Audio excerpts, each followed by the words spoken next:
আচ্ছা, ঘটনাটা হচ্ছে আমার সাথে ঘটনাটা ঘটেছিল ঢাকা খুলনার হাইওয়ে রাস্তায়। ঢাকা খুলনার হাইওয়ে রোডে এই ঘটনাটা ঘটছে। ঘটনাটা হয়েছিল যে আমি নর্মালি আমি রাতের বেলা ট্রাভেল করি অনেক। তো আমি আর আমার কাজিন রেদওয়ান আমরা একবার ঢাকা থেকে খুলনা যাচ্ছিলাম। around রাত্র 12টার দিকে আমরা রওনা দিই। তো নর্মালি ওখান থেকে আমরা যখন মানিকগঞ্জের রাস্তায় যাই, যেখানে মিশুক মনির ওনাদের যে অ্যাক্সিডেন্ট যে স্পটটা, ওখানে আমরা একটা পেট্রোল পাম্পে ঢুকি ওয়াশরুমে যাওয়ার জন্য। তো ওয়াশরুম থেকে বের হই। ওয়াশরুম থেকে বেরোনোর পরে নর্মালি আমার কাজিনকে ইনস্ট্রাকশন দেওয়া ছিল যে কোনো কথা না বলে, কারণ রাতের বেলা ড্রাইভ করতে গেলে ঘুমের ইয়েতে আবার কনসেন্ট্রেশন যেন ব্রেক না হয়। তো আমার কাজিন সে নাকি নোটিস করতে পারলো যে একটা সাদা রঙের ফিগার একটা ট্রাক আসছিল, ট্রাকের সামনে থেকে ক্রস করতে যায়, ট্রাক ওটাকে নাকি মেরে দিয়ে চলে গেছে। আচ্ছা, ট্রাক ওটা তো আমাকে কিছু তখন বলেনি। তো ফেরিতে ওঠার পরেও আমাকে অ্যাকচুয়ালি রেদওয়ান বলতেছে যে এই ঘটনা ঘটেছে। তাই আমি বলছি যে না, এটা আই ডোন্ট থিঙ্ক এটা কোনো সত্যি কিছু হবে, এটা মেবি তোমার ইমাজিনেশন। তো এনিওয়েজ আমরা ফেরি থেকে নেমে আবার যাওয়া শুরু করলাম। তো যেতে যেতে ফরিদপুরের একটা নতুন বাইপাস সড়ক হয়েছে, খন্দকার নুরুমিয়া সড়ক। আচ্ছা, তো ওই খন্দকার নুরুমিয়া সড়কে যখন আমরা যাচ্ছি, তো নুরুমিয়া সড়কটা বেসিক্যালি দুটা ক্ষেতের মাঝখান থেকে হয়েছে। তো ওখানে এরকম কোনো বড় গাছ নেই যেটা আপনার মানে গাড়ির ছাদের উপরে এত বড় কোনো গাছ নেই, সবই ছোট ছোট ছোট ছোট গাছ। আচ্ছা, তো হঠাৎ করে আমার গাড়ির উইন্ডশিল্ডের উপরে একটা বিগ স্প্ল্যাশ অফ ওয়াটার, অনেকগুলা পানি এসে পড়লো। তা আমার কাজিন বলে উঠলো হঠাৎ করে যে এটা কোথা থেকে আসলো। তা আমি বলতেছি মেবি বৃষ্টি টিষ্টি হবে কিছু একটা। এনিওয়েজ তো আমরা ওখানে যে আবার ওই ভাঙার রাস্তায় উঠে আমরা আবার একটা পাম্পে দাঁড়ালাম। তো পাম্পে যখন আমি দাঁড়াই, আমার ড্রাইভার পিছে ছিল। তো সে নেমে ওই গ্লাস মুছতে ক্লিন করতে গেছে। তো ক্লিন করতে গিয়ে বলতেছে যে ভাইয়া, গাড়িতে তো খালি গ্লাসের উপরে পানি, বৃষ্টি পড়লে তো ছাদে পড়বে, বনেটে পড়বে, সাইডে থাকবে, শুধু গ্লাসে পানি। তখন আমাদের একটু মানে কি হলো এটা হঠাৎ করে। এনিওয়েজ তারপরে আমরা ওখান থেকে আবার রওনা দিলাম। তো কিছু দূর যাওয়ার পরে আমরা যেটা মজা জিনিস দেখছি, তখন অ্যারাউন্ড রাত্র প্রায় 2টা-2:30টার সময় হবে। ওই গোপালগঞ্জের যে রাস্তাটা ভাঙার থেকে ছাড়া ভাটিয়াপাড়া মোড় থেকে, ওই রাস্তাটা আমরা দেখতে পাচ্ছি যে ঝাঁকে ঝাঁকে প্রায় 20-30 জন করে লোক, মনে হচ্ছে যে ক্ষেত থেকে কাজ করে এসে ওরা বাড়ি ফিরতেছে, এরকম ধরনের ড্রেস আপে তারা হেঁটে হেঁটে যাচ্ছে। অ্যারাউন্ড 1/2 to 1 কিলোমিটার ধরে আমরা এরকম ভিড় দেখলাম। আচ্ছা, এত রাত্রে সাধারণত ওখানে আসারই কথা না, মানে রাস্তার দুই পাশে এইভাবে করে আসারই কথা না। তো ওটা ছাড়া আমরা চলে গেলাম। যাওয়ার পরে হঠাৎ করে আমি গাড়ি হার্ড ব্রেক করতে, কারণ আমার সামনে থেকে একটা লোক দৌড় দেয়। তো ওই লোকটা দৌড় দেওয়ার না, আমি এত জোরে ব্রেক করে আমি সাইডে তাকায়, মানে আমি কাজিনকে বললাম গ্লাসটা আমার নামায়, ওকে কিছু বলো, যে যেভাবে করে ও দৌড় দিল আল্লাহ মাফ করে একটা অ্যাক্সিডেন্ট হইতে পারছে। তো ও গ্লাস নামায় যখন বাম দিকে তাকালো, দেখলো যে ওখানে আর কেউ নেই।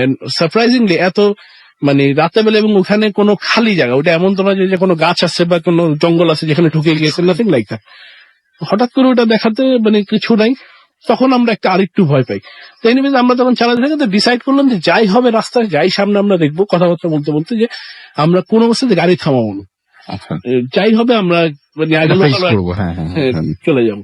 ও আচ্ছা, আপনারা ফেস করবেন, মানে আপনারা জাস্ট আপনাদের মতো চলে যাবেন। আমরা চলে যাবো ওখানে, আমরা কোনো কিছু তো আমরা এখানে কোনো কিছু দাঁড়াবো না। এনিওয়েজ যাচ্ছি যাচ্ছি যাচ্ছি, হঠাৎ করে এটা হলো টঙ্গিপাড়ার মোড়ে, ওই বঙ্গবন্ধু মাজারের কাছের এরিয়াটা। ওখানে দেখি আমরা একটা মহিলা বেশ ভালো, মনে হচ্ছে দাওয়াত খেয়ে আসছে, এরকম কাপড় চোপড় পরে একটা বাচ্চা কোলে না রাস্তার মাঝখানে স্টিল হয়ে দাঁড়ায় আছে। আমরা হর্ন দিলাম, হেডলাইট দিয়ে ইয়ে করলাম, হাই বিম দিলাম, কিন্তু সে সরছে না। তো আমি ওখানে ওকে মানে ক্রস করে আমরা তারপরে চলে গেলাম। তো তখন আমরা আসলেই ভয় পেয়েছি, কারণ রাত্রেবেলা অত রাত্রে খুবই স্বাভাবিক, তখন প্রায় 3টা, কারণ আমরা ভাটিয়াপাড়া ক্রস করে টঙ্গিপাড়ার কাছাকাছি প্রায় 3টা হবে। তারপরে আর দাঁড়াই না, আমরা একদম স্ট্রেট চলে গেছি গোপালগঞ্জ পুলিশ লাইনে। ওখানে লোকজন ছিল, রাস্তার ওখানে দোকানে বসে চা খেলাম, যতক্ষণ পর্যন্ত আজান দেওয়ার পরে আমরা একটু ফর্সা হওয়ার পরে তারপর রওনা দিলাম। এরপরে আর কোনো অসুবিধা হয়নি। ওকে, কিন্তু আপনার কি মনে হয়, আপনি যে প্রথমে যে ব্যক্তিকে দেখেছিলেন এবং পরবর্তীতে আরেকজনকে দেখলেন, কি মনে হয় কি হতে পারে? এরকম কোনো কিছু কি আপনার মানে জীবনে এইবারই প্রথম ঘটেছিল, নাকি এর আগেও এরকম কিছু? দিনের সাথে এটা ফার্স্ট টাইম, বাট আমার এক্সপিরিয়েন্স আরেকটু বেশি আছে। বাট এই পার্টিকুলার বিষয়টা আমি বলবো could be my imagination or could be something else, কারণ প্রথমটা আমার কাজিন একা দেখছে। তো আমি ভাবলাম যে ও মেবি টায়ার্ড, রাতের বেলা কিছু সেই হ্যালুসিনেশন হয়েছে। কিন্তু আমার সাথে যেটা ওইখানে যে রাস্তার সামনে থেকে লোক দৌড় দিল, এটা আমি, আমার কাজিন, আমার ড্রাইভার, তিনজন দেখছি। সবাই মিলে একসঙ্গে সবাই মিলে দেখেছেন? দেখছে। সবাই মিলে দেখছে। হুম, হুম। তো ওরা মানে এইটা আমার কাছে একটু অবাক লাগলো। তারপরে লোকগুলো, এত লোক, কারণ আমার ড্রাইভার অফিসের থেকে বলছে, ভাইয়া এত লোক কোথা থেকে আসতেছে, মানে কি অ্যাক্সিডেন্ট হইলো না, রাস্তায় কোনো গন্ডগোল হচ্ছে, কি ব্যাপার? এবং টাইমটা যদি আপনি আরেকবার সবাইকে একটু মনে করে দেন, টাইমটা যখন ফার্স্ট দেখলাম তখন বাজে অ্যারাউন্ড আড়াইটা হবে। ফার্স্টের যেটা রানীগঞ্জে দেখছি ওটা হবে অ্যারাউন্ড 1টা, আর যেটা আমরা গোপালগঞ্জের রাস্তায় দেখলাম ওটা হবে 2:30। লাস্ট এনকাউন্টার ওই সময় সাধারণত মানুষজন, ওই এলাকার মানুষজনের ওই সময় জেগে থাকার কোনো কারণ নাই। না, মানে unless কোনো সেটাই। কিছু না থাকে। তো গ্রাম আছে, বাট রাস্তার সাইডে তো গ্রামটা হলে ভিতরের দিকে যাইতে হবে, তাই না? আচ্ছা, আপনার নামটাকে একটু বলতে হবে কিন্তু। হ্যাঁ, আমার নাম হচ্ছে রেদওয়ান। হ্যাঁ, ওই যে যে এতক্ষণ ধরে বলছিলেন আপনার কথাই, যে আপনি একটা দিন ছিলেন। এতক্ষণ ধরে আমার হ্যাঁ, আপনার দুজন একদিন একসঙ্গে আমার আছেন। সাথে হুম। আমার কথাই বলতেছিল। আমার কথা হচ্ছে যে মানে মানুষ যাবে, মানে যাইতে পারে আড়াইটাতে, কিন্তু আধা কিলোমিটার জুড়ে দুই পাশে গ্রুপ গ্রুপ গ্রুপ গ্রুপ এরকম অতগুলা মানুষ, তার উপরে হচ্ছে মানে এমন একটা ভাব, মানে কেবল ক্ষেত থেকে কাজ করে উঠছে, এখন মানে বাজারে আছে না, মানুষজন বাজারের দিকে যায়, বা এই টাইপের একটা। কিন্তু এত রাতে তো এত মানুষ থাকার কথা নেই ইউজুয়ালি। আর আমার কাহিনী হচ্ছে, আমি এর আগে আমি কোনোদিন এগুলোই বিশ্বাস করি নাই। আমি রাত 2টা, আমার গ্রামের বাড়ি হচ্ছে বরিশালে। জি, তো ওখানে শ্মশান ঘাট আছে, আরো দূরে কাউখালী নামে একটা গ্রাম, মানে উপজেলা। জি। ওখানে শ্মশান ঘাটে আমি আমার ফ্রেন্ডদের সাথে রাত 2টা পর্যন্ত আড্ডা দিছি। ইভেন আমার বাসার পিছনে হচ্ছে শ্মশান ঘাট। আমরা ইউজুয়ালি মানে হিন্দু মানুষদের তো শ্মশানে পোড়ানো পর্যন্ত দেখছি, বাট আমি কোনোদিন মানে আনইউজুয়াল কোনো কিছু দেখি নাই। আমার মধ্যে একটু সাহসটা এই জন্য এইসব বিষয়ে বেশি ছিল। আমি মানে এর আগে ভাইয়ার কাছে, মানে ভাইয়া অনেক কিছু দেখছে, তা আমি অনেক সময় আমাদের বলছে যে আমি একটু মানে হেলা করছি যে এটা দেখে না। তো ভাইয়া তখন আমাদের আরো বলতেছিল যে যখন দেখবা তখন নিজের আত্মা শুকায় যাবে। তো আমি তখন 2টা জিনিস দেখছি। একটা হচ্ছে যে ট্রাকটা ওটা দিয়ে ক্রস করলো, আর সবচেয়ে বেশি সারপ্রাইজ হয়েছে যে মানুষটা ক্রস করলো রাস্তাটা, আর একটা মানুষ, মানে ওই যে যখন গোপালগঞ্জের ভিতরে যেটা হয়েছে, সাদা পাঞ্জাবি পরে লোকটা, আমি যখন ক্লাস নামে দেখলাম, ও হলে তো থাকবে রাস্তার পাশে, তাই না? মানে ক্রস করছে, সাথে সাথে ও কই যাবে ভ্যানিশ হয়ে। আমি রাস্তার সাইডে গ্লাস নামায় ওরে কিছু একটা বকাঝকা করব, বাইরে নাইমা মানে তাকায় দেখি কিছু নাই। এই 2টা হচ্ছে আমার সবচেয়ে বেশি সারপ্রাইজিং। যখন গ্লাস আচ্ছা। নামানো হয়েছে। হ্যাঁ, আচ্ছা, ওকে, আমরা আবারও আপনাদের কাছে আসবো, এবং তার আগে একটা ছোট্ট ঘটনা আমি একটু পড়ে ফেলি, যেটা আমরা পেয়েছি এই মুহূর্তে, এবং মানে বেশ কয়েকদিন আগেই পেয়েছি আর কি। এবং সেই ঘটনাটা আমাদের একজন লিসনার পাঠিয়েছেন, যিনি আজকে স্টুডিওতে উপস্থিত নেই। তার ঘটনাটা একটু পড়ে শোনাই। যেভাবে লিখেছেন আমি ঠিক সেভাবে পড়ছি। আমাকে লিখেছেন, আমি অস্কার আহমেদ। আসসালামু আলাইকুম রাসেল ভাই, আমি অস্কার আহমেদ, বসিরহাট থেকে লিখছেন তিনি, এবং লিখছেন যে আমার কাছে ভৌতিক গল্পের ভান্ডার আছে বললেও ভুল হবে না। আর প্রতিটি ঘটনা আমার পরিবারের সাথে ঘটে, সুতরাং ঘটনাগুলো মিথ্যা হওয়ার প্রশ্নই ওঠে না। আমি ভারত থেকে বাংলাদেশে আসতে পারছি না এই মুহূর্তে, তাই বাংলাদেশের আমার এক ভালো বন্ধু সাদিয়া আপুকে দায়িত্ব দিলাম গল্পটা আপনাদের কাছে পৌঁছানোর জন্য। যাই হোক, আমি সরাসরি ঘটনায় চলে যাই। ঘটনাটা ঘটে 1968 সালের দিকে, এবং আমার সেজ খালুর পরিবারে, তার বাড়ি হুগলি জেলার এক গ্রামে। আর তারা পৈতৃক জমিদার বাড়িতে থাকতেন। তখন খালু একটি ব্যাংকে কাজ করতেন, সাথে সবসময় রাইফেল থাকতো, এবং সে কারণে হয়তো খালু একটু সীমাহীন সাহসী ছিলেন, এবং তিনি ভূত পরি জিনদের সাথে তার অনেকবারই এরকম দেখা হয়েছে। সবকিছুতেই তার বিশ্বাস করতেন না, বিশ্বাস করতেন কিন্তু ভয় ছিল না। তো একদিন ভোরবেলা ফজরের নামাজ পড়তে উঠে তিনি দোতলার বারান্দাতে আসেন, এবং নিচের দিকে তাকাতে তিনি দেখলেন যে নিচের বড় একটা পাঁচিলের উপরে একটি বিড়ালের মতো, কিন্তু ঠিক বিড়াল নয়, আকারে বেশ বড় একটা জন্তু বসে আছে, এবং কাছের পেয়ারা গাছে বারবার আঁচড় মারছে। এটা দেখে খালু ভয় পেলেনই না, বরং তাকে তাড়ানোর জন্য মুখ দিয়ে বিভিন্ন ধরনের আওয়াজ করতে থাকলেন। তবুও সেটি একটুও নড়ল না দেখে খালুর মাথা গরম হয়ে ওঠে, এবং তিনি ঘরের ভেতর থেকে রাইফেলটা এনেই গুলি করে বসেন। এরপর তিনি দেখেন যে জন্তুটা পাঁচিলের ওপরে পড়ে গেল। রাস্তা দিয়ে কিছু মানুষ নামাজ পড়তে যাচ্ছিল, গুলির আওয়াজে তারা কাছাকাছি এসে খালুকে জিজ্ঞেস করে এ ব্যাপারে। খালু নিচে নেমে গেট খুলে পাঁচিলের ওপরে গিয়ে ওদেরকে ঘটনাটা বলতে যান, কিন্তু সেখানে সেই জন্তুটাকে বা কোনো রক্তের দাগ না দেখে খালু ওদেরকে কিছু না বলেই ঘরে চলে আসেন। আসলে খালু গুলিটা করেছিলেন জন্তুটা ঠিক মাথায়, সুতরাং সেটার বাঁচার কোনো সুযোগই থাকতে পারে না। আমি জানি না গল্পটা আগে পড়েছি কিনা, আমার পড়া লাগছে, যাই হোক যদি হয় তাহলে সরি আমি। আর সবচেয়ে বড় ব্যাপার হলো যে গুলি করার পর খালু স্পষ্ট দেখেছিলেন যে পাঁচিলের গায়ে রক্ত লেগেছিল, কিন্তু সামান্য ওপর থেকে নিচে আসার সময়টুকু পর সেটা অদৃশ্য হওয়ায় তিনি একটু অবাক হলেন। এরপর খালু 3-4 দিন একটা জ্বর আসে, এর বেশি কিছু না। এরপর খালু ও খালা সব ভুলে যান। এর প্রায় 1 বছর পর খালা হাসপাতালে ভর্তি হন। সংসারে নতুন সদস্য আসছে, সবাই খুশি। খালা তার প্রথম সন্তানকে নিয়ে বেডে শুয়ে আছেন, ছেলে হয়েছিল। আমার ছোট খালা আর নানিমা হাসপাতালে ছিলেন সে সময়। সে রাতে খালার সন্তান হয়েছিল। খালু ব্যাংকের একটি কাজে আটকা পড়ায় সেদিন হাসপাতালে আসতে পারেননি। সে রাতে খালা একা বেডে শুয়ে আছেন, বাচ্চা অন্য একটি ছোট বেডে ছিল। রুমের বাইরে নানিমা বেঞ্চে ঘুমিয়ে পড়েন, কিন্তু ছোট খালা তখনও জেগেছিলেন, রুমের কাঁচের জানালা দিয়ে ভেতরের বাচ্চাটাকে দেখছিলেন। এরপরই হঠাৎ ছোট খালা দেখলেন যে ভেতরে কোথা থেকে কি জানি একটা বিড়াল ঢুকেছে। ঠিক বিড়াল নয়, বিড়ালের মতো কিন্তু বেশ বড়। সেটা আস্তে আস্তে বাচ্চার বেডের দিকে এগোচ্ছিল। এই সময় ছোট খালা ভাবলেন নানিমাকে বা কোনো নার্সকে ডাকবেন, কিন্তু ঠিক সেই সময়ই জন্তুটা তার দিকে একবার তাকালো। কি মারাত্মক সেই নজর, এতটাই মারাত্মক যে এরপর ছোট খালা তার মুখ দিয়ে কোনো আওয়াজও করতে পারলেন না। সেই সময় ছোট খালার কাছে শুধুমাত্র দেখা ছাড়া আর কোনো কিছু করার উপায় ছিল না। তিনি দেখলেন সেজ খালা বেডে ঘুমাচ্ছেন, কোনো নার্স রুমে নেই। আর তখনই ভয়ঙ্কর জন্তুটা বাচ্চার বেডে উঠে বাচ্চার গালে 2-3 বার চড় মারল। ব্যাস, এরপরেই ছোট খালা অজ্ঞান হয়ে যান। সকালে ছোট খালা দেখেন যে সবাই কান্নাকাটি করছে, বাচ্চাটা বাঁচেনি। এবং তখন খালু এসে সবাইকে কান্নাকাটি করতে দেখলেন, কিন্তু অবাক বিষয় হলো নিজের বাচ্চার মৃত্যুর খবর শুনেও খালু এক ফোঁটা চোখের পানি ফেলেননি। এরপর কিছুক্ষণ পর ছোট খালা সবার সামনে রাতের ঘটনাটা বললে সবাই বেশ ভয় পান, দোয়া পড়তে শুরু করেন। কিন্তু কথাটা শোনার পরই খালু সবাইকে বলেন যে গত রাতে তিনি স্বপ্নে ঠিক এই ঘটনারই দেখেন। শুধু তার স্বপ্নের শেষে ওই ভয়ঙ্কর জন্তুটা খালুর দিকে তাকিয়ে খুব খারাপ ভাবে কিছু একটা বলেছিল। এই ছিল ঘটনা, এবং ঘটনা হয়তো অনেকটা সহজ করে বললাম, কিন্তু এই ঘটনা মনে পড়লে এখনো আমার চোখে পানি আসে। ভালো লাগলে পড়ে শোনাবেন। আমি পড়ে শোনালাম। আপনি যেহেতু শুরুতেই বলেছেন যে আপনার কাছে গল্পের ভান্ডার রয়েছে, এবং আমি চাই যে আপনি এক এক আপনার ঘটনাগুলো পাঠিয়ে দিন। আজকে একটু পরে আমরা ধানমন্ডির কিছু ঘটনা শোনাবো আপনাদেরকে। যারা এসছেন এই মুহূর্তে স্টুডিওতে উপস্থিত আছেন, এবং স্টুডিওতে যারা তাদের প্রথম ঘটনা বলেন তাদের পরের ঘটনাগুলো আরো মারাত্মক, আরো ভয়ঙ্কর। আশা করছি আপনারা জেগে থাকবেন এবং সেই সময়টুকু আমাদেরকে দিবেন যাতে আপনাদেরকে সব ঘটনাগুলো শোনাতে পারি, এবং আমাদের সাথে থাকবেন। আমি দেখতে পাচ্ছি যে SMS করেছেন অনেকে, আমাদেরকে আলমগীর আমাদের SMS করেছেন, এবং আমাদেরকে ফাহিম SMS করেছেন, এবং আমাদেরকে তিনি বলেছেন যে ভূতাচনা একটা মানে বাংলাদেশের একটা ট্র্যাডিশনাল শো হয়ে গেছে, এবং তিনি এনজয় করছেন। জাস্টিন আমাদের SMS করেছেন, এবং আজকে বৃষ্টিতে তিনি ভূত FM শুনতে তার খুব মজাই লাগছে। জ্যাকলিন আমাদের নাটক থেকে SMS করেছেন। ইমন আমাদেরকে SMS করেছেন এয়ারপোর্ট থেকে। রাসেল ভাই, আমার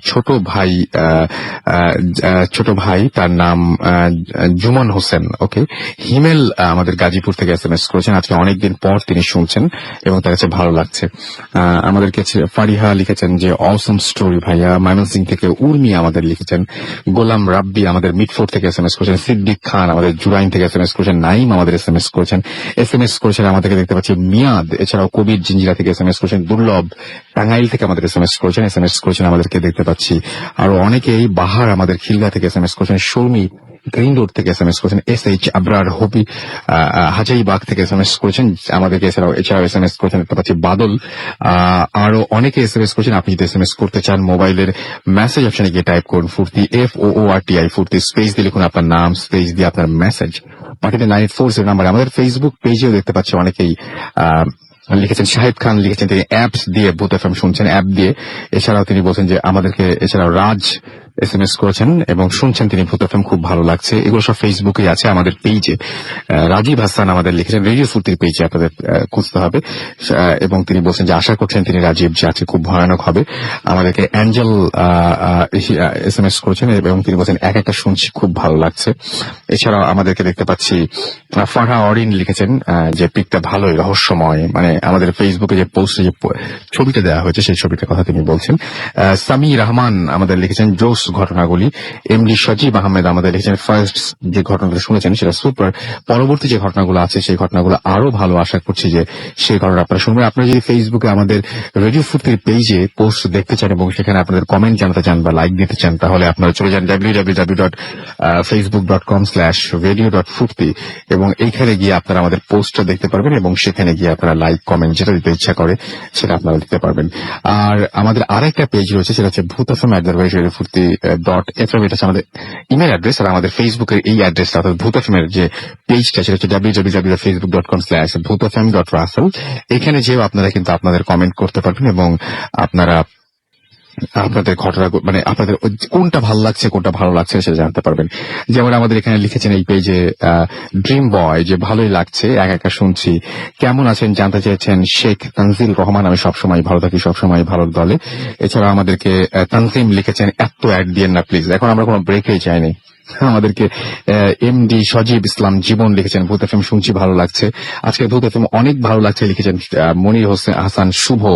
এছাড়া আমাদেরকে দেখতে পাচ্ছি যে আরো অনেকেই SMS করছেন এখানে এবং কমেন্ট করছেন।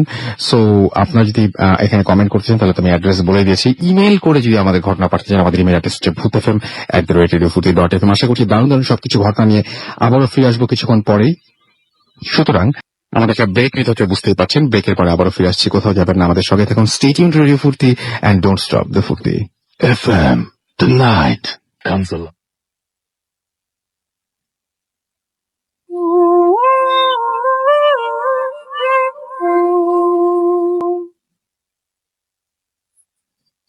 Welcome back. ঘড়িতে সময় রাত 12:25। শুনছেন সবসময় রেডিও ফুর্তি 88.2 FM। আমি রাসেল আছি, সাথে আমার সাথে রয়েছে মাসুম এবং আজকের অতিথিরা। আমরা কোনো কথা না বাড়িয়ে সরাসরি চলে যাই ঘটনায়। ধানমন্ডির ঘটনা শুনতে চাই। ঘটনাটা অ্যাকচুয়ালি আমার বাসায়, এটা অ্যাকচুয়ালি 2013 হজের সময়ের ঘটনা। এটা জি, এটা আমার কাছে খুব ইন্টারেস্টিং লেগেছে, আপনারা সবাই মন দিয়ে শুনবেন, খুবই ইন্টারেস্টিং। লাস্ট থেকে মানে বিরাট টুইস্ট আছে আর কি। হ্যাঁ, তো হজের সময় ঘটনা এটা জিনিসটা হচ্ছে যে আমি সকালবেলা ঘুম থেকে উঠে, তখন হলিডে দিন, আমি উঠে নাস্তা খেলাম আমাদের লিভিং রুমে। তো লিভিং রুমের সাথেই আবার একটা ব্যালকনির মতন আছে যেখানে ফুলের টপ টপ রাখা থাকে। তো নাস্তা রাস্তা খেয়ে আমি আবার মোড়ার উপরে রেখে খেয়েছিলাম। তো আমি কাজের মেয়েকে বললাম যে দরজাটা খুলে মোড়াটা রেখে বারান্দার মধ্যে। তো কাজের মেয়ে দরজা খুলেই দেখে যে টব সব ভাঙা এবং একটা টব অলমোস্ট 2 থেকে 3 ফিট দূরে পড়ে আছে। এন্ড সবচেয়ে ইন্টারেস্টিংলি একটা টবের মধ্যে মাটির মধ্যে 3 আঙ্গুলের দাগ, অ্যাজ ইফ কেউ স্ক্র্যাচ করে গেছে, মাটিটা টেনে উঠায় নিছে এরকম। তো ওটা দেখার পরে আমি আম্মাকে ডাকলাম, এটা কি অবস্থা। মজার জিনিস হচ্ছে এত বড় বড় টব কেউ এসে বাইরে থেকে ইট মেরে ভাঙা সম্ভবই না। এটা দেখে মনে হচ্ছে কোনো সুপার ন্যাচারাল কিছু, কারণ আমাদের ওটা পুরো এনক্লোজড জায়গা, ওখান থেকে বাইরে থেকে এসে কেউ কিছু করবে এরকম মনে হয় না। তো ওটা করার পরে আম্মু দেখে, আব্বু তখন লাঞ্চে আসলো বাসায়, আসার পরে আব্বাকে বললো যে একটু দেখো তো কি ব্যাপার এখানে। তখন ওইটা পরিষ্কার করেনি, ওইটা ওখানেই ছিল। তো আব্বা দেখার পর আব্বা বললো যে দেখো জিনিসটা আমার কাছে কোনো মানে নর্মাল লাগছে না, তো আমরা লোকাল মসজিদ থেকে একজন ইমাম সাহেবকে এনে দেখাই না যদি কোনো সমস্যা থাকে। আব্বা স্ট্রেট ফরওয়ার্ড ওদিকে চলে গেল। আমি মানে সুপার ন্যাচারাল ব্যাপারটাই সে ফার্স্ট অ্যাড্রেস করলো। ইমাম সাহেব ওরা আব্বা ওনার সাথে কথা বলে এসে উনি এসে দেখে রেখে যেটা বললেন যে আমি বিকাল বেলা জানাবো এই কি করবো, আপনারা এখন নর্মালি থাকেন। তো দুপুরবেলা আম্মা একটু শরীর খারাপ হয়, বাট নাথিং সিরিয়াস। বিকালে ঠিক আসরের নামাজের পরে মাগরিবের আগে আমাদের একটা রুম আছে, ওই রুমের ভিতরে ওয়ার্ডরোবের উপরে লাল রঙের অনেকগুলা লবণ জাতীয় একটা জিনিস রাখা, উইচ ইজ রেড। মানে সি সল্টও এত রেড হবে বলে আমার মনে হয় না। আচ্ছা, তো এরকম রেড তো লবণ, এটা বুঝলো আমাদের বুয়া। আবার সে এসে ওটাকে আবার মানে নিজেই ফাট করে মুখের মধ্যে দিয়ে বললো যে আল্লাহ এটা তো লবণ লবণ টেস্ট, তো এটার জন্য এটা বুঝতে বললাম যে এটা একটা সল্ট। তো ওইখানে এটা রাখা। তো তখন সন্ধ্যাবেলা ওই হুজুর আবার আসলেন, তো উনি বললেন যে দেখেন এই রুমটাকে বন্ধ করে রাখেন, যে রুমের লবণটা পাওয়া গেছে এই রুমটা বন্ধ করে রাখেন, রাতের বেলা আর কেউ খুলেন না, আপনি একবারে কালকে সকালবেলা দিন হলে পরে খুলেন। আচ্ছা, তো আম্মা স্বাভাবিক আম্মা বন্ধ বন্ধ করে। আর আমাদের বাসার নিয়ম হচ্ছে যত রকম লক করার পরে রাতের বেলা চাবি আমার বেডরুমের মধ্যে থাকবে। তো আমার বেডরুমে ছিল, রাতের বেলা কেউ বের হয়নি। তো সব মানে সবাই ঘুমায় গেছে, মানে ওখানে ওই রুমের মধ্যে যাওয়ার কোনো চান্সই নেই। সকালবেলা আমার ফজরের আজানের পরে নামাজ পড়ে সে যে রুমটা খুলতে গেছে, রুম খুলে সে স্টান। সে দেখে যে রুমের ভিতরে যে ম্যাট্রেস চাদর বালিশ সব মানে ছিঁড়ে বিড়ে শেষ। বাথরুমে যত টয়লেট্রিজ সবকিছু ওই বিছানার উপরে এনে ফালানো, ফার্নিচারের মধ্যে স্ক্র্যাচ মার্ক, ব্যাপার এটা। তারপরে টেবিল ল্যাম্পের উপরে স্ক্র্যাচ মার্ক, মানে শেড ছিঁড়ে ফেলছে, মানে এক্সট্রিম মানে ডিভাস্টেটেড ওই জায়গাটা। তো ওইটা দেখে আমরা মানে অবাক, আমরা ভাবলাম কি চোর টোর আসলো নাকি। আচ্ছা, তো ওখানে যে আবার জানলা দেখে জানালা বন্ধ। আর মজা হচ্ছে আমাদের বাসা হলো পুরোটাই সিসিটিভিতে দেখা যায় বাইরের দিক থেকে। তো অনরিবল টপকায় যে কেউ আসবে থার্ড ফ্লোরে সেটাও সম্ভব না, কারণ সিসিটিভিতে কিছু ছিল না, তো অবভিয়াসলি কেউ আসেনি। তো এইটা হওয়ার পরে সকালবেলা তার সাথে সাথে আবার হুজুরের সাথে কথা বলা হলো। তো কথা বলার পরে হুজুরে এসে বলল যে এখানে তো একটা ফার্নিচারের আপনাদের কোনো কি অসুবিধাটা হচ্ছে, এই একটা ফার্নিচার ছিল, ওই ফার্নিচারটাকে জাস্ট মুভ করে আরেকটা জায়গায় রাখতে বলবো। যখন এই ফার্নিচারটা মুভ করলো ওই এপিসোডটা কিন্তু শেষ হয়ে গেছে, ওইরকম কোন আর ঘটনা ঘটেনি। ইন্টারেস্টিংলি আফটার 2-3 days দেখা গেছে যে আমাদের ওই রুমেরই বিছানার উপরে অনেকগুলো পয়সা, সবচেয়ে মজা হচ্ছে পয়সাগুলো হলো 1800s এর আমলের ইস্ট ইন্ডিয়া কোম্পানি লেখা পয়সা। সেটাই, এটা কে রেখে যাবে? ওই রেখে যাবে এটা। আর কোথা থেকে পাবো ওই জিনিস? এটা তো দুর্লভ একটা জিনিস। রাইট। এই ছিল ওই বাসার। এবং আপনারা পরে কি উদ্ধার করতে পেরেছেন এখনো পর্যন্ত আসলে যে আসলে কি ছিল বা এরকম? এইটা অ্যাকচুয়ালি ভাবে তো প্রুফ করা যায়নি, বা যেটা আমরা বুঝতে পেরেছি যে ওটা ওদের কোনো প্যাসেজ ছিল যেটাকে মেবি আমরা ব্লক করেছি, এটার জন্য মেবি ওরা চলাচল অসুবিধা হওয়ার কারণে এখানে একটা তাণ্ডব করছে। আচ্ছা, আরেকটা জিনিস জিজ্ঞেস করি, সেটা হচ্ছে যে এই যে আপনারা যে এই বাসাটা নিয়ে বলছিলেন, এই বাসায় ধরেন যে আপনারা যে আছেন, আপনারা টিকে আছেন, একই প্রবলেম কি যদি কোনো গেস্ট আসে বা থাকতে চায় তাদের কি? হ্যাঁ, এইটা তো যেন স্পেশালি আমার রুমে আমি ছাড়া কেউ থাকতে পারে না। আমি থাকলে সবাই থাকতে পারে, আমি না থাকলে থাকতে পারে না। যেরকম আমার এক মামা এসেছিলেন ওখানে, মানে আমাদের এক ফ্যামিলি, একটা মুরব্বী মারা যাওয়া, ওরা সবাই এসে আমাদের বাসায় ছিল। তো আমার মামা ঘুমাইছেন, তো আমার মামা একটু স্কেপটিক ছিল, তো উনি আবার একটু জিন ভূত নিয়ে একটু গল্প গল্প করে হাসি ঠাট্টা করে রাতে বেলা সেই ওয়েন্ট টু স্লিপ। রাত 3টার সময় সে এসে আম্মার রুমে, মানে দরজার মধ্যে অনেক জোরে জোরে বাড়ি, সে বলতেছে যে আমাকে বললে জানলা থেকে হাত এসে কে মারছে, থাপড় টাপড় দিছে, মুখ টুক ফুলাই দিছে। তারপর আমার এক খালার সাথে এরকম ঘটনা ঘটছে যে তাকে লাথি মারা হয়েছে। আলহামদুলিল্লাহ কোনো ড্যামেজ হয় নাই, বাট ঘটনা ঘটে। হ্যাঁ, আমার সাথেও আরেকটা ঘটনা হয়েছে। যদি এটা হচ্ছে এই বছরের ঘটনা, মানে কিছুদিন আগে, এই বছরের মধ্যে, টাইমটা মনে নেই। তো রাতের বেলা আমি ঘুমাচ্ছি, ঘুমের মধ্যে আমি স্বপ্ন দেখতেছি যে ছোট একটা বাচ্চা আমার পার মধ্যে খামছি দিয়ে আমার গলা চেপে ধরছে এসে গার উপর, তার এবং নাক মুখ থেকে আমার সব খাবার দাবার চলে আসছে। তো এই স্বপ্নটা দেখতে দেখতে আমার ঘুম ভেঙে যায়। ঘুম ভেঙে আমি দেখি আসলে আমার নাক মুখ থেকে খাবার চলে আসছে। তা আমি ভাবছি মেবি হেভি খাওয়া দাওয়া করছি, কোনো ইনডাইজেশনের জন্য এটা হইতে পারে। তা আমি উঠে যে আম্মার ঘরে গেলাম, যাই বললাম যে আম্মা আমাকে ওষুধ দাও, আমি খেয়েটা আমি ওখানে বসলাম, তখন 4টা বাজে। বসে টসে আমি যখন একটু সুস্থ ফিল করি তখন আবার রুমে ঘুমানোর জন্য আসতে যাই। যখন আমার রুমের বিছানা থেকে নেমে ফ্লোরে পাড়া দিই, তখন আমি দেখি আমার বাম পায়ের মধ্যে, মানে তালুর মধ্যে খুব জ্বলতেছে। তো আমি পাটা উঠাইলাম, পাটা উঠাই আমি যখন দেখি যে 3 আঙ্গুলের ওই সেম স্ক্র্যাচ মার্ক আমার পার মধ্যে। এইটাই, হ্যাঁ, এইটা আমি শুনতে চাচ্ছিলাম, এটা হ্যাঁ, which was there for around 2 weeks। আমি ওই জিনিসটা স্মার্টটা ছিল, তো ওইটা আমার কাছে অ্যাকচুয়ালি কোনো এক্সপ্লেনেশন নাই, এটা কোথা থেকে আসলে কেমনে হলো। এবং সেটা কি অনেক ডিপ ছিল আপনি বলছেন? হ্যাঁ, বেশ ডিপ ছিল, কারণ 2 সপ্তাহ ধরে ওটা হিল হইতে সময় লাগছে পুরোপুরি ঠিক হতে। তো অনেক ডিপ ছিল, রেড ছিল, মানে তাজা উন ছিল, এমন যে না যে আমি, আর পার নিচে তো একটু চামড়াটা মোটা হয়, সো আপনি যদি মানে চুলকাইতেও যান, আই ডোন্ট থিঙ্ক ওখানে এরকম কোনো স্ক্র্যাচ হওয়ার চান্সেস হলেও খুব সামান্য হবে। মানে অত ডিপ হতে গেলে ডেফিনেটলি কোনো ইনস্ট্রুমেন্ট ইউজ করতে হয়েছে, অথবা কোনো শার্প কোনো অবজেক্ট দিয়ে কিছু করতে। ওকে, আমি আপনার কাছে এখন চলে আসি এবং আপনাকে একটু জিজ্ঞেস করি যে ওই বাসায় আপনিও কি যান মাঝে মাঝে? আমি মোস্ট অফ দ্য টাইম মানে ভাইয়ার রুমেই থাকি, মানে যখনই যাওয়া হয় আমি আর ভাইয়া এক রুমে স্টে করি।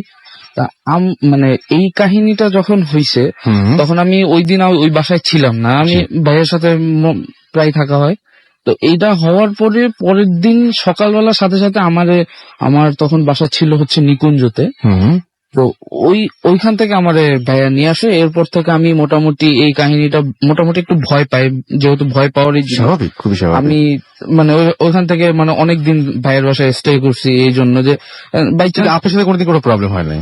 আমার সাথে হইছে সামান্য 2-1, যেমন একটা হচ্ছে আমি যখন ফার্স্টে এই যে নিকুঞ্জতে আমি যখন শিফট হয়েছিলাম, মানে ফ্রেন্ডদের সাথে আমি থাকতেছিলাম, তো ওইখানে হচ্ছে কি আমি ফার্স্টে মানে ওটা ডুপ্লেক্স বাসা ছিল, উপরে নিচতলাটা মোস্ট অফ দ্য টাইম নিচতলায় আমার বেড ছিল, কিন্তু ফ্রেন্ডরা সবাই উপর তলায় থাকে, তো আমি একা নিচতলায় থাকবো, এটা কেমন যেন মানে ফ্রেন্ডদের সাথে আর থাকতেছি, মানে ওই দিন আমি ফার্স্ট উঠছি, তো আমি গেছি মানে উপরের দিকে যে আমি যাব, রাত তখন প্রায় 1-1:30 বাজে, মানে ফ্রেন্ডরা তো আড্ডাবাজি করতেছি, ব্যাচেলর লাইফ একটু, তো তো পড়াশোনা শেষ করছি একটু ফার্স্টের দিন, তো নিচ থেকে আমি বালিশ আনতে গেছিলাম, যে আমার বেডের উপরে বালিশ থেকে আমি উপরে এসে ফ্রেন্ডদের সাথে ফ্লোরিং করে শুভ। আমি যখন বালিশ আনতে গেছি, বালিশ নিয়ে ওঠার সময় মানে বাসার যেহেতু ডুপ্লেক্স সিঁড়িটা একটু মোড়ানো, তো ওই সিঁড়ির ওই পাশে একটা ব্যালকনি ছিল, সিঁড়ির ব্যালকনির ওইখানে কিছু নেই, মানে জাস্ট একটা ব্যালকনি, ওই পাশটা ফাঁকা, মানে দোতলার উপরে। তা আমি যখন উঠলাম, হঠাৎ করে আমার চোখের কর্নার দিয়ে, মানে আমি উঠার সময় যখন মোড়ানো, যেহেতু ফেসটা হাফ ওয়ে গেছে ব্যালকনির সাথে, তা আমি চোখের কারণে মানে দেখলাম কি একটা কালো জাতীয় কি যেন একটা ব্যালকনি থেকে মানে উড়ে চলে গেছে, মানে সোজা ব্যালকনি দিয়ে লাফ দেওয়া টাইপের মানে গেছে। আমি সাথে সাথে মানে দাঁড়ায় ভালো করে মানে আরেকটু স্টে হইলাম, স্টে হওয়ার পরে ওইখানে মানে ফার্স্টে রাতে আর কিছু বলি নাই, ফার্স্টে আমি ভাবছি যে হয়তো কিছু একটা হইতে পারে। পরের দিন সকালবেলা আমি ফ্রেন্ডদের কাছে জিজ্ঞাসা করছি এখানে কোনো কিছু, আর ওরা আমার সাথে ফাইজলামি শুরু করছে, না এরকম তো ভূত টুত। কিছুদিন পরে আরেকজনের কাছ থেকে শুনছি যে ওই বাসাটায় নাকি অনেক আগে একটা মেয়ে সুইসাইড করছিল, মানে এটা আর কি শুনছি। আমার কাছে তখন একটু আজব লাগছে যে হয়তো কোনো কিছু হয়তো এই কারণে হইতে পারে। ওকে, থ্যাংক ইউ সো মাচ, আপনাকে অনেক ধন্যবাদ। এবং আমরা দেখি কিছু SMS পড়ে ফেলি আমরা এর মাঝখানে। অনেকে আমাদের SMS করছেন এবং আমি দেখতে পাচ্ছি যে এই মুহূর্তে এমডি ইসলাম শরীফ আমাদের SMS করেছেন এবং তিনি বলছেন নাইস স্টোরি, অনেক ভালো লাগছে। হ্যাঁ, আমি একটা জিনিসে খুব অবাক হচ্ছে যে এই যে 3 আঙ্গুলে যে স্ক্র্যাচের কথাটা শুনলাম, এটা যদি আপনি যদি মানে সামনে কোনোদিন দেখেন, মানে প্রথমে ছিল এটা আলমারিতে, তারপরে এটা বিভিন্ন জায়গায় এবং একটা না টবে, তারপরে আলমারিতে, তারপরে নিজের শরীরে, তো এই ব্যাপারগুলো, এবং হঠাৎ করে দেখেন যে আপনার জিনিসপত্র উল্টাপাল্টা হচ্ছে বা কিছু জিনিসপত্র আপনি বাসায় পেয়ে যাচ্ছেন, এরকম আনএক্সপেক্টেড জিনিসপত্র বা আনওয়ান্টেড কোন জিনিসপত্র মনে হয় কেউ পেতে চান না যে বাসায় আসুক, কেউ দিয়ে যাক। এটা খুব আসলে আনন্দের বা সুখের না। এবং ধানমন্ডি নিয়ে তো আমরা অনেক ঘটনা বলেছি, এবং ধানমন্ডি থেকে যারা আসেন তারা এরকম আজব এবং অনেক ধরনের ভয়ঙ্কর অদ্ভুত টাইপের ঘটনা নিয়ে আসেন এবং আপনারা মানে পছন্দ করেন সেটা। এবং এখন দেখতে পাচ্ছি যে অনেকেই SMS করে সেটা জানিয়ে দিচ্ছেন। তানভীর আমাদের SMS করেছেন এবং তিনি হচ্ছে ফার্স্ট স্টোরিটার, এখনো প্রশংসা দেখতে পাচ্ছি। ইমতিয়াজ আমাদের SMS করেছেন পালকি মাসুম তেজগা থেকে, এবং তিনি বলছেন তার কাছে অনেকগুলো ঘটনা রয়েছে। খুলনা থেকে আনোয়ার এবং তার ওয়াইফ আফরিন, তারা সেগুলো শোনেন এবং তিনি বলেছেন যে তিনি ওয়েলকাম জানিয়েছেন। এবং আমাদেরকে সাইম শাহজাহানপুর থেকে SMS করেছেন এবং আমাদেরকে SMS করেছেন দেখতে পাচ্ছি অভি গাজীপুর থেকে। এছাড়াও আমাদেরকে দেখতে পাচ্ছি পাপ্পু জামালপুর থেকে SMS করেছেন আমাদেরকে বরিশাল থেকে জিলানি মহিউদ্দিন। এবং সেকেন্ড ঘটনাটা তার কাছে খুবই ভয়ঙ্কর লেগেছে। আমাদের কাছে পারভেজ SMS করেছেন আমাদেরকে রাসেল গাজী জিগাতলা থেকে, এবং তিনি ভূত FM শুনছেন জানিয়েছেন। শিমুল আমাদের অনেকদিন পর শুনছেন, ওয়েলকাম ব্যাক। আমাদেরকে এছাড়াও হাসিবুল SMS করেছেন নন্দনগাছি থেকে, নন্দনগাছি চারঘাট থেকে, ভূত FM জোস হচ্ছে। আমাদেরকে এছাড়াও সুব্রত SMS করেছেন রাজারবাগ থেকে, এবং তিনি বলছেন যে কিছুক্ষণ আগে মাত্র তিনি জয়েন করেছেন। এন্ড ওয়েলকাম টু ভূত FM। আশা করছি যে আপনার আজকের সময়গুলো আমাদের সাথে অনেক ভালো কাটবে। রাজীব আমাদের SMS করেছেন আনু, এছাড়াও SMS করেছেন জামাল উদ্দিন উদয়, এছাড়াও কবির জিঞ্জিরা থেকে আমাদের SMS করেছেন। এছাড়াও আমি দেখতে পাচ্ছি যে আমাদের এখানে অনেকেই ফেসবুকে আমাদের সাথে আছেন। আমি তার আগে জানিয়ে দিই কিভাবে আমাদের SMS করতে হবে। আমাদের SMS করতে হলে মোবাইলের মেসেজ অপশনে গিয়ে টাইপ করুন ফুর্তি FORTI ফুর্তি, স্পেস দিয়ে লিখুন আপনার নাম, স্পেস দিয়ে আপনার মেসেজ পাঠিয়ে দিন 9840 নাম্বারে। আমাদের ইমেল করতে চাইলে আমাদের ইমেল অ্যাড্রেস হচ্ছে bhutfm@radiofurti.fm, which is BHWTFM@radioforti.fm। আপনার নাম, ঠিকানা এবং ফোন নাম্বার সহ আপনার জীবনে ঘটে যাওয়া বা আপনার জানা সেরা ঘটনা পাঠিয়ে দিন আমাদের কাছে। আমাদেরকে অবশ্যই ফেসবুকে আপনারা জানান কেমন লাগছে আজকের ঘটনাগুলো, এবং সেই জন্য আপনাদের যেটা করতে হবে আমাদের ফেসবুকের পেজে চলে আসতে হবে। আমাদের দুটো পেজ রয়েছে, একটা হচ্ছে www.facebook.com/radio.furti এবং www.facebook.com/bhutfm.russell। আমি দেখতে পাচ্ছি যে আমাদের এখানে সাকিব SMS করেছেন এবং আমাকে বলছেন যে ভাই আপনার পেজটা শেয়ার করলে ভালো হতো। আমি আমার পেজটাই বললাম, bhutfm@radiofurti.fm হচ্ছে ইমেল অ্যাড্রেস, এখানে আমাকে পেয়ে যাবেন। এবং আমাদের www.facebook.com/radiofurti অথবা www.facebook.com/bhutfm.russell। bhutfm.russell তো bhutfm পেজ, সুতরাং সেখানে আপনি পাবেনই। হাসিদ উদ্দিন লিনকন আমাদের লিখেছেন যে তিনি লাইভ শুনছেন আজকে। মিনহাজ আমাদের লিখেছেন ঘটনাগুলো খুব দারুণ। আমি আরো কিছু ঘটনা ভাইয়ের কাছ থেকে শুনবো আসলে, ইনফ্যাক্ট মানে দেশের বাইরের কিছু ঘটনা রয়েছে। আপনি ভাই একটু রেডি করে রাখেন, আমি এক্ষুনি আপনার কাছে আসবো। এছাড়াও দেখতে পাচ্ছি যে আমাদেরকে আবিদ হাসান SMS করেছেন এবং SMS করেছেন আমাদের তুষার আহমেদ এবং তার ফার্স্ট SMS। এবং আমাদেরকে দেখতে পাচ্ছি আহমেদ রিয়াজ লিখেছেন স্টোরিগুলো অস্থির হচ্ছে। এছাড়া আমাদেরকে বিবরণ আপন লিখেছেন যে আই মিস ইউর অল। আচ্ছা, তিনি কয়েকদিন ধরে মিস করেছেন আমাদের প্রোগ্রাম, সেটা জানিয়েছেন আমাদেরকে। এছাড়াও লিখেছেন রাসেল ভাই নিয়মিত শ্রোতা। আমাদেরকে রিফাজ সরকার লিখেছেন এবং প্রথম কমেন্ট করলেন তিনি, পড়বেন প্লিজ। আমি পড়ে ফেললাম আপনার কমেন্টটা এবং এর পরের কমেন্টগুলো আবারও ফিরে আসি। তার আগে একটু ভাইয়ের কাছে যাই। আপনি দীর্ঘদিন সময় স্টেটসে ছিলেন এবং সেখানে আপনার পড়াশোনার সময়টা ওখানেই কেটেছে। আমি একটু জানতে চাই আপনার কাছে যে ওইখানেও আপনি কিছু জিনিস ফেস করেছেন, সেগুলো। আচ্ছা, ফার্স্ট আমি ফেস করি আমেরিকাতে, আমি ইউনিভার্সিটির নামটা না নিয়ে, না দরকার নাই, একদম খুবই রিনাউন্ড একটা ইউনিভার্সিটি এবং খুবই এক্স্যাক্টলি। এনিওয়েজ, তো আমি আমার ফ্রেন্ড ওইখানে পড়তো, তো আমি ওকে ভিজিট করতে যেতাম সবসময়। তো একবার একটা ইনসিডেন্ট এরকম হচ্ছে যে আমরা বাংলাদেশে আসবো বেড়াতে, তো ওকে আমি প্যাকিং এ হেল্প করতে ওর ওখানে যাই। তো ওর ডর্ম রুমটা ছিল সিঙ্গেল রুম আর অনেক ছোট একটা ডর্ম রুম ছিল। তো ডর্ম রুমের ডেসক্রিপশনটা ছিল বেসিক্যালি একটা খাট, একটা পাওয়ার টেবিল আর খাটের সামনে একটা ওয়ার্ডরোব, তার সামনে হলো গিয়ে বাইরে এক্সিট এন্ট্রি ডোরটা।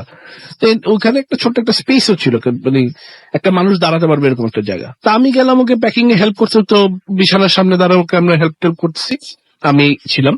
তা আমি হঠাৎ করে দেখি চোখের এক বিয়ের দিকে তাকায় দেখেছি যে একটা ফিগারের মতন, looks like a human figure ওখানে বসে আছে, ব্ল্যাক কিন্তু ইয়েলো আইস, যেটা দেখে মানে ওর বোঝা গেল চোখটা দেখে যে আমার দিকে তাকায় আছে। তা আমরা ভাবলাম যে পড়ালেখার প্রেসারে এই সেমেস্টারে মাত্র ফাইনাল শেষ করে আসলাম, তো অবভিয়াসলি উই আর টায়ার্ড, তো কিছু না কিছু উল্টাপাল্টা চিন্তা ভাবনা চলতেছে মাথায়, জন্য দেখলাম। তো ঠিক আছে, আমি ওটা পাত্তা দিলাম না, আমি নেমে গেলাম ওর সাথে। নেমে আমরা নর্মালি আমরা ট্রেন দিয়ে যাই আমাদের এয়ারপোর্টে, তো ওখানে আমরা ট্রেন না নিয়ে উই টুক আ ট্যাক্সি। তো ট্যাক্সিতে উঠে আমরা ওকে বলতেছি যে আচ্ছা তুমি কি এরকম, তোমার কি ডর্মে ভুট্টুত আছে না? আমি জাস্ট জোক করতেছি ওর সাথে, তোমার ডর্মে কি ভুট্টুত আছে নাকি, দেখো তো, আমি তো এরকম একটা ভূত দেখছি তোমার ডর্মে। ওর না চেহারা দেখলাম যে একটু সিরিয়াস হয়ে গেল, বলতেছে কেন, কি দেখছো তুমি? তো আমি বললাম যে না, আমি দেখলাম এরকম একটা ব্ল্যাক ফিগার, এরকম ইয়েলো আইজ আমার দিকে তাকায় আছে। তো ওর রিয়াকশনটা ছিল দেখার মতন। ও বলতেছে ও মাই গড, এটা তো আমি পুরো সেমেস্টার ধরে দেখতেছি। আমি তো ভাবছি যে টায়ার্ড হয়ে আমি এটা দেখতেছি, তুমি একই জিনিস কিভাবে দেখলা? আর ও আমাকে কোনো দিনও এসব কথা বলে না, বিকজ সেগুলো বিশ্বাসই করে না। তো ওই একটা এক্সপিরিয়েন্স যেটা আমি দেখে অ্যাকচুয়ালি আমি মানে স্টান্ড হয়ে গেছি যে কিভাবে সম্ভব যে একই রকম জিনিস। এবং আপনি তো মনে হয় ওইটাই কি আপনার ফার্স্ট ভিজিট ছিল, মানে ফ্রেন্ডের বাসা যাওয়া বা এরকম? না, আমি ওখানে আগেও গিয়েছি, তো কোনোদিন ওরকম ফিল করেনি? ওরকম ফিল করে ওই দিনই পার্টিকুলার আমি চোখের সামনে দেখি আর কি। আগে এরকম চোখের সামনে আমি মানে এত ক্লিয়ারলি দেখিনি, প্রবাবলি কিছু দেখেছি, আই হ্যাভেন্ট নোটিসড। ওকে, আরো কিছু ঘটনা যদি ওখানকার কিছু ঘটনা যদি আপনার থাকে তাহলে বলতে পারেন আপনি। আমেরিকাতে, আমেরিকা বা বাংলাদেশ, যেখানে আপনার বলতে। বাংলাদেশে আমার সাথে ইন্টারেস্টিং কিছু কিছু ঘটনা ঘটছে। যেরকম আমাদের বাসাটা আমি আপনাকে বললাম, আমার বাসায় এরকম ড্রাইভাররা অনেক কিছু দেখে। তারপরে বাংলাদেশে যে কোনো জায়গায় আপনি যে কোনো জায়গায় বলতে পারেন। এবং আপনি একটা জিনিস বলছেন, আপনার বাসায় যে এত কথা বললেন, বাসাটা যখন আপনারা ওঠেন, হ্যাঁ আমি মনে করছিলাম যে আমি কি জানি মিস করছি আমার বাসা সম্পর্কে, মানে কোথায় কিনছেন বা কি অবস্থা সেটা আমরা জানতে চাই না, কি হয়েছিল। বাসাটা অ্যাকচুয়ালি বানানো, এটা আমাদের নিজেরাই করা। তো যখন ফাউন্ডেশন কাটে, তো বাসাটা একটা মানে যে কোনো একটা হসপিটালের দখলে ছিল এই একটা ল্যান্ডটা, তো ওটা পরে ওইখান থেকে আমরা নিয়ে নিবিস। তো যখন আমরা ফাউন্ডেশনের জন্য মাটি কাটা হয়, তখন কিছু দূর যাওয়ার পরে দুটা গলিত লাশ পাওয়া যায়, যেটা মানে কোনো পরিচয় পাওয়া যায়নি। আমরা মোটামুটি আইন সংস্থার সাথে কথাবার্তা বলেছি, বাট ওটা কোনো পরিচয় পাইনি। সো পুলিশ আর বললো যে দেখেন এখানে কেস টেস করে ঝামেলা করে লাভ নেই, আপনি মানে যেহেতু কিছু পাওয়া যায় না, এটাকে আর কিছু করা লাগবে না, তো আমরা ওখানে জানাজা পরে ওখানে দাফন করে দিছি। ওইখানেই। আমাদের ওই ল্যান্ড পিছনেই একটা জায়গা আছে, যেটা খালি জায়গা, ওখানে কেউ জানে, একটা পাক পবিত্র, ওই জায়গাটা আমরা দাফন করে দিই। তো ওটা ওই কোন ঘটনা, আমার ড্রাইভারও অনেক সময় দেখা গেছে রাত্রেবেলা যদি কিছু দিতে আসে, সে অনেক কিছু দেখে। তো আমাকে একদিন যদি বলে, ভাইয়া আমি তো এরকম সিঁড়ি থেকে নামার সময় লাশ দেখছি। Oh my God, কেমন কেমন লাস্টে কি ফর্মে দেখে? সে বলে যে খাটিয়ার মধ্যে যেরকম মানুষের লাশ থাকে ওরকম ভাবে পড়ে আছে। তা আমার বাসা আরেকটা লোক আছে যে আমাদের সিকিউরিটি ইনচার্জ, তো সে বলতেছে যে স্যার আমি এরকম একদিন ঘুমাইছিলাম, তো আমি হঠাৎ করে দেখতেছি জানলার ওখানে আওয়াজ করে, তা আমি লাফ দিয়ে উঠে আবার দেখতে গেলাম, হ্যাঁ, এটা ভয়ঙ্কর। হ্যাঁ, তো দেখে যে কিছুই নেই। তো এরকম কয়েকটা ঘটনা ঘটে। তো আমার সাথে একটা কথা আমি আসলে এই ঘটনাটা আমি শেয়ার করতে চাচ্ছিলাম, ছোট্ট একটা স্টোরি। খুলনায় যাওয়ার সময়, আমার যত ঘটনা মেজরিটি খুলনা যাওয়ার রাস্তায় আচ্ছা। হচ্ছে। তা আমি যাচ্ছিলাম খুলনাতে, আমি আর আমার ড্রাইভার একা রাতেবেলা, ওইটাও প্রায় 3টা-4টার দিকে ঘটনা হবে। ওইটা হলো তিলকশালা গ্রামে, ফকিরহাটের ওখানে। আচ্ছা। তিলকছাড়া একটা জায়গার নাম আছে ফকিরহাটের কাছে, ওই জায়গাটায়। তা আমি ওখানে রাস্তার পাশে গাড়ি থামিয়ে মানে আমি ওয়াশরুমে যেতে নামছি। তো আমার ড্রাইভার বলতেছে যে ভাইয়া যখন আপনি ইয়াতে ছিলেন, আম, প্রস্রাব করতেছিলেন, তখন আমি দেখলাম আপনার পিছনে একটা লোক দাঁড়ানো, অনেক পশম গায়ে and সাদা রঙের। আচ্ছা। তো আমি বললাম যে আমি তো কিছু দেখিনি। আমি বললাম আপনি কেমনে ঠিক ছিলেন? বলে যে ভাইয়া আমি কি বলবো ওই সময় আপনাকে। ওইটা বললো যে আমি যদি ভয়টা প্রকাশ করতে, তো আমি এখানে কাবু হয়ে যাবো। তো আমি ওখান থেকে আমরা রওনা দিলাম। হুম। তো ইন্টারেস্টিংলি একটা বড় একটা বিড়াল, ব্রাউন কালারের একটা বিড়াল, বাম দিক থেকে ডান দিকে গেল গাড়ির সামনে থেকে দৌড় দিয়ে। গাড়ি কিন্তু ভালো স্পিডে চলতেছে, হাইওয়েতে রাতের বেলা খালি। And after 2-3 minutes একই রকমের বিড়াল আমি ডান থেকে বামে দেখলাম, which was kind of surprising. যে মানে সেটাই কিনা আবার। হ্যাঁ, হ্যাঁ, হ্যাঁ, এই একই ঘটনা আবার হ্যাঁ। খুলনাতে এবং বিড়াল কি মানে দেখতে একই রকম ছিল দুটো বিড়ালই? আসলে স্পিডে ছিল তো ওভাবে খেয়াল করি না, বাট লুকস লাইক এ বিড়াল, মানে ব্রাউন কালারের বিড়াল। অবভিয়াসলি যেটা পাস করছে মানে দেখতে আমার কাছে সেমই লাগছে। সেম মনে হয়েছে। খুলনাতে আচ্ছা। যেরকম আমরা স্পষ্ট ভাবে দেখেছি, খুলনাতে জায়গাটার নামই আমি বলি যে আপ্যায়ন কমিউনিটি সেন্টারের সামনে খালিশপুর এলাকায়। আমি আর আমার কাজিন তাহিন আরেক খুলনা থাকে, তো ওর সাথে আমি এরকম খুলনাতে রাতের বেলা গাড়ি নিয়ে বের হয়েছি চা খেতে যাব। তো ওখান থেকে আমরা ক্রস করছি, কারণ আমার নানা বাড়ি ছিল খালিশপুরে। তো আমরা ক্রস করছি, তো ওই আপ্যায়ন কমিউনিটি সেন্টারের সামনে এরকম দেখি যে একটা কি ছাদের মধ্যে একটা ঝাপসা ঝাপসা কি দাঁড়ায় আছে, বা এরকম একটা কি একটা দেখলাম। তো ওটা দেখার পরে ওটা আমরা পাত্তা দিইনি, কিন্তু ইন্টারেস্টিংলি বিড়ালের ঘটনা আবার ঘটে, বাম থেকে ডানে, আবার কিছু দূর গেলে ডান থেকে বামে। ওদিন ও ছিল পিছনে গাড়ির ভিতরে, রেদওয়ানও ছিল আমার সাথে। আচ্ছা, দুজনেই ছিলেন আপনারা হ্যাঁ, এবং আপনি আমরা- সেম জিনিস দেখেছেন? হ্যাঁ, আমরা 3জনই ছিলাম সাথে, ভাইয়ের বডিগার্ড তো দেখছেন 4জন, উনি দেখছে কিনা খেয়াল করি নাই। তাহিন আর ভাইয়া তো সামনে বসা ছিল, আমি মাঝখান দিয়ে দেখতেছিলাম, গাড়ির মাঝখানে বসে 3জনে গল্প করতেছি। তখন আর কি আমি মাঝখান দিয়ে মানে খেয়াল করছি, তাহিন ভাইয়ের নোট বলছে জিনিসটা দেখছো? আর ভাই বলছে হ্যাঁ আমি দেখছি, আর আমিও তখন আর কি খেয়াল করছি যে- ওকে, আপনাকে তাহলে আমি শেষ একটা কোশ্চেন করি, সেটা হচ্ছে যে আপনি এত কিছু দেখেছেন, আপনাদের বাসা যেটা, সেই বাসাটাতে মানে বড় হয়েছেন আপনি যেখানে, বা জি, মানে আপনার কখনো ভয় লেগেছে, মানে ভয় পান? অ্যাকচুয়ালি মানে ভয় তো অবভিয়াসলি পাই, মানে ভয় না পাওয়ার কোনো কারণই নাই, কারণ যেসব ঘটনা ঘটে বাসার মধ্যে আরো 2-1টা স্টোরিজ আছে, যদি আপনার সময় দেন পরে আমি বলবো। হুম। তো ভয় অবশ্যই লাগে, বাট অভ্যাস হয়ে গেছে এখন। ওকে, আচ্ছা, আমরা অন দ্যাট নোট আমরা একটা ব্রেকে চলে যাব এবং ব্রেকের পরে আবারও ফিরে আসবো, এবং যাওয়ার আগে জানি যে আমাদের যদি এসএমএস করতে চান, মোবাইলের মেসেজ অপশনে গিয়ে টাইপ করুন ফুর্তি FORTI ফুর্তি স্পেস দিয়ে লিখুন আপনার নাম, স্পেস দিয়ে আপনার মেসেজ পাঠিয়ে দিন 9840 নাম্বারে। আমাদের যদি ইমেল করতে চান, আমাদের ইমেল অ্যাড্রেস হচ্ছে bhutfm@fuርቲ.fm, which is BHWTFM@radio@FORTI.FM। আপনার নাম, ঠিকানা এবং ফোন নাম্বার সহ আপনার জীবনে ঘটে যাওয়া বা আপনার জানা সেরা ঘটনাগুলো লিখে পাঠিয়ে দিন আমাদের কাছে। ঘটনার শুরুতে অবশ্যই উল্লেখ করুন যে ঘটনাটা আপনি স্টুডিওতে শেয়ার করতে চান, নাকি আপনি চান যে আপনার ঘটনাটা আমরা পড়ে শোনাই। আর যারা দেশের বাইরে রয়েছেন তারা সরাসরি অডিও ক্লিপ পাঠিয়ে দিতে পারেন আমাদের কাছে। আমাদের ফেসবুক অ্যাড্রেস হচ্ছে www.facebook.com/radio.fuርቲ এবং www.facebook.com/bhutfm.russell। চলে যাবো একটা ছোট্ট বিরতিতে, বিরতির পরে আবারও ফিরে আসবো। সেই পর্যন্ত আশা করছি আমাদের সঙ্গেই থাকবেন। স্টে টিউনড টু রেডিও ফুর্তি অ্যান্ড ডোন্ট স্টপ দ্য ফুর্তি FM. The night comes alive with Raminfo.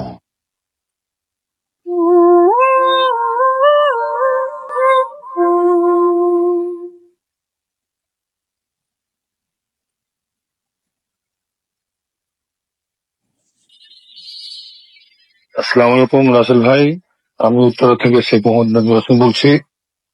আপনাদের এই ফুট এফএম অনুষ্ঠানটা আমার ছেলের মাধ্যমে আমি বেশ কয়েকদিন ধরে শুনেছি আর কি। যাই হোক, এবং আমি নিজেও ইন্টারেস্টেড হই। আমার ছেলেও বলে যে আব্বা তুমি কোন জীবনে অনেক কিছু এগুলো ভূত টুত দেখেছো, তুমি এগুলো তোমার ঘটনাগুলো একটু বলো। তো আমি সেই ঘটনাটার মধ্যে সরাসরি ঘটনায় চলে যাচ্ছি। সেটা 1990 সাল, তখন আমার মায়ের একটা অপারেশন ব্যাপার ছিল। তো যেদিন আমার মায়ের অপারেশন, যে রাতের আগের দিন হবে, তো সেদিন কিন্তু আমরা কেবিন পাইনি। তো যাই হোক, আমার মেজো ভাই এবং আমি এবং মেজো ভাইও ছিলেন। তো সবাই মিলে আমরা অন্যান্য পাশে যারা রোগী ছিল, একজন আমার বাচ্চা হবে, সেই ভদ্রলোক ছিল, তার শালিক আছে, তার আত্মীয় স্বজন, সবাই মিলে আমরা গল্প গুজব করি।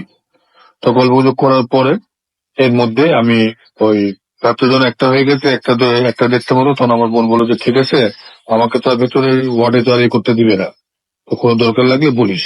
তো আমি বললাম আচ্ছা। তো ওইদিকে ওই কলসের গেট ছিল, কলসের গেটের এই পাশে। হ্যাঁ, আমি ওই আপনার যেদিকে ডক্টরদের লিফট আছে এবং সিঁড়ি আছে ওইদিকে আর কি। তো ওই সাইডে আমি কলসের গেট ঘেঁষে প্রায় একটা চাদর ছিল, একটা ম্যাচ ছিল, আমার কাছে মোমবাতি ছিল। তো আমি বসে বসেই ওয়ালে একটু ঠেক দিয়েছিলাম। এই ফাঁকে যে কখন যে আমি ঘুমিয়ে পড়েছি ঠিক জানি না। তার বেশ অনেকক্ষণ পর হঠাৎ করে দেখি যে আমার বোন আমাকে গায়ে হাত দিয়ে তুললো। তো তুলে দেখি আমার মেজো বোন। মেজো করার পরে তারপর সে মুখে কিছু কথা না বলে সে হাঁটা ধরলো। তো আমি তার হাঁটা ধরছি, তুমি কি কি কি কোথায় যাবো কি বলতেছে। তো আমাকে ইশারায় বলতেছে যে তুই আমার দিকে আয়, এদিকে আয়। তারপর হঠাৎ করে দেখি যে সে দূরে সরে গেলো, যেদিকে আপনার কেবিন টেবিন আছে। দূরে সরার পরে ওখান থেকে সে হাত দিয়ে আমাকে ডাকতেছে। তো ততক্ষণে কিন্তু আমার কিন্তু সেন্স বলতে গেলে যে আমি কোথায় আছি কি আছি নাই। হঠাৎ করে লাইট পড়ছে আমার আগে, ততক্ষণ আমার সেন্স আছে। আরে তখন আমি তাকে বলতেছি চিৎকার করে, কেন রে তুই আমাকে ওদিক কেন ডাকতেছিস। এর মধ্যে হচ্ছে কি আবার কতগুলো লোকের আওয়াজ, তিনি তো কতগুলো লোকের আওয়াজ, আবার ওই নার্স ফার্সের আওয়াজ মনে হচ্ছে। তো আমি তাড়াতাড়ি নিজেকে গুছাই নিলাম, কারণ আমাকে ওই জায়গায় যদি একা দেখে, যদি কিছু জিজ্ঞেস টিজ্ঞেস করে আর কি। তো আমি মনে মনে প্রশ্ন করলাম, উত্তর ঠিক করলাম যে আমাকে যদি প্রশ্ন করে যে তুমি এখানে কেন, তো বললো, তখন আমি বলবো যে আমার মায়ের অপারেশন হয়েছে, আমরা কেবিন পাইনি, তাই আমি এখানে আছি। এই বলে আমি ওই ভদ্র মহিলাকে দিকে, নার্সের দিকে হঠাৎ করে তাকিয়ে দেখতে যাব। তো হঠাৎ করে তার জুতার দিকে নজর পড়লো, কালো জুতা এবং সাদা ড্রেস পরে আছে। তো তারপর যখন আমি তার পা থেকে নিয়ে মাথা পর্যন্ত দেখতে যাই যাব, হঠাৎ দেখি যে মহিলাটা একই চেহারা তার। তো গরুর যেমন আপনার ওই গরুর যে ছেলে কষারে যেমন ছেলে দেয় গরুর মাথাটা, ঠিক ওই রকম হয়েছে। চোখগুলো বাইরে হয়ে আসছে এবং তার শরীর থেকে মানে মুখ থেকে মুখমন্ডলটার মধ্যে থেকে মানে চামড়াটা টেনে টেনে কে যেন একেবারে টেনে দিয়েছে এবং রক্তটা আপনার ফোটা ফোটা রক্ত পড়তেছে। এটা দেখার পরে, এই ভয়ে ভয়ে চেহারাটা দেখার পরে আমার জবানটা বন্ধ হয়ে যায় এবং আমি যেন বোবার মতো হয়ে যাই। এবং আমি ওই দৃশ্যটা দেখতে চাচ্ছি না, কিন্তু আমাকে বারবার দেখানো হচ্ছে, মানে বারবার ঘাড় ঘুরে আসে। আমি দেখতে চাচ্ছি না। এই কয় মিনিট হবে ঠিক জানি না। তারপর আমি আমার মধ্যে আবার সেন্স আসে এবং আমি দৌড় দিয়ে যেতে চাই। দৌড় দিয়ে যাই এবং শেষ পর্যন্ত দৌড়াতে পার সক্ষম হই। আমি ওখানে যে ওই আমার ওই ওখানে একটা চাদর ছিল, চাদরটা নিলাম। চাদরটা নিয়ে তখন আমি ওই ওখানে চাদরের মধ্যে ওই নিলাম, ওই ম্যাচটা খুঁজে পাই, মোমবাতিটা খুঁজে পাইনি, আর ম্যাচটা জ্বালিয়ে দিয়ে ততক্ষণে আশ্চর্য হয়ে যায়। ওই নার্সটা আমার কাছে আসে, একটু দূরে আসে, প্রায় 2 হাত দূরে হবে, কিন্তু সে ওই ফ্লোর থেকে কিন্তু আপনার 1 হাত উঁচুতে। তখন আমি ম্যাচটা জ্বালাবার চেষ্টা করি, আসলে ভয় ম্যাচটা জ্বলছে না এবং শেষ পর্যন্ত আমি সক্ষম হই। ম্যাচটা জ্বালাবার পর যখন তার দিকে ওই আগুনটা ছুঁয়ে মারি আমি। আগুনটা ছুঁয়ে মারার পরে কারণ আমি জানতে পেরেছি, অনেক মুরব্বীরা বলছে যে আগুন থাকলে কেউ মানে এগুলো একটু ভয় পায়, চলে যায়। এবং সত্যি আগুনটাও নিভে গেল এবং ওই ওই ওই মহিলাটা ওই ভয়াবহ চেহারাটাও চলে গেল। তো যাই হোক, এরপর আমি কাপড় মানে আমার বেশ অন্যরকম লাগলো। আমি নিজে মানে কেমন যেন একেবারে কাউকে যে ডাকবো সেই অবস্থা আমার নেই। তখন আমি পুরো গায়ে চাদরটা দিয়ে একদিন যেখানে বসে বসে ঘুমছিলাম ওখানে চলে যাই। তো ওখানে অবস্থায় আবার থাকি। তারপর আমার ঘুমিয়ে কিছুক্ষণ পরে, কতক্ষণ আমি ঠিক জানি না, হঠাৎ করে আমার বোন আসছে, আমাকে গায়ে তুললো, একটা নর্মাল স্বাভাবিক। বোন বলে, আর বলিস না, কি রে কি অবস্থা রে। আমি বলতেছি যে এই জানিস আমি তো। তো আমার বোন কোনো উত্তর দিল না। তারপর দেখি সে বারান্দার দিকে, সামনে যে বারান্দাটা আছে বারান্দার দিকে তাকিয়ে আমার দিকে তাকিয়ে হাসতেছে। হাসা যাওয়ার পরে তারপর দেখি তোর বাবা সেটা একেবারে প্রায় পড়ে যাচ্ছে। তখন আমি তাকে হাত দিতে যেই যাবো, তখন ঘুরে তাকে আমার দিকে তাকিয়ে এসেছে। তখন দেখি না, আমার বোন তো না, ওই সেই ভয়াবহ চেহারাটা। তখন আমি কেমন কাঁপুনি আরম্ভ করি এবং তাকে মুখে কোন রকম করে চাদর দেওয়ার মুখ ঢাকার চেষ্টা করি। করার পরে তারপর ততক্ষণে আবার কিন্তু আমার কিছুক্ষণ পর মানে ঘুম এসে যায়। এর কিছুক্ষণ পর আবার যখন ঘুম আসে দেখি যে আবার সেই একই দৃশ্য। তখন আমি চুপচাপ থাকি। তারপরে সকাল মনে হয়ে যায়। সকালের দিকে একটা আমাকে ডাকাডাকি করে, ততক্ষণ আমার স্ত্রী আমাকে ডাকতেছে। তখন বলছে, এই যে ভাই, আপনি মাথার থেকে যে আপনার চাদরটা এ করেন তো, আপনি এ কি বসে বসে কি ঘুমাচ্ছেন, চাদরটা সরান। আমি কিন্তু ভূত নই। আপনি জি, আপনি ভয় পেয়েছেন? আপনি না, আমি তো ভয় পাইনি, আসলে তো আমি ভয় পেয়েছিলাম। তো বলেন না, আসলে আপনি ভয় পেয়েছেন। শোনেন, আপনি কি এসে ওই লোককে ওই মহিলাকে দেখছেন, ওই যে চোখগুলো বড় বড়, তখন আমি বললাম, আপনি জানলেন কি? বলে, আর আমি জানবো না? উনি যখন নার্সে আমাদের মতো কাজ করতো, তো ওই বেশ কিছু 2-3 বছর হলো ও সুইসাইড করছে। তো তারপর থেকে সে যখন খালি রাতের বেলা কাউকে যদি একা পায়, তখন সে ভয় দেখে, কিন্তু কারো ক্ষতি করে না। আর আমার কাছে আরো বই আছে। তো আর গল্পটা যদি এটা যদি ভালো লেগে থাকে এবং যদি বলেন, তাহলে আমি আরো এটা বলতে আপনাকে দেখি ঘটনাগুলো বলতে পারবো। তা আল্লাহ হাফেজ। Good FM. The night comes alive.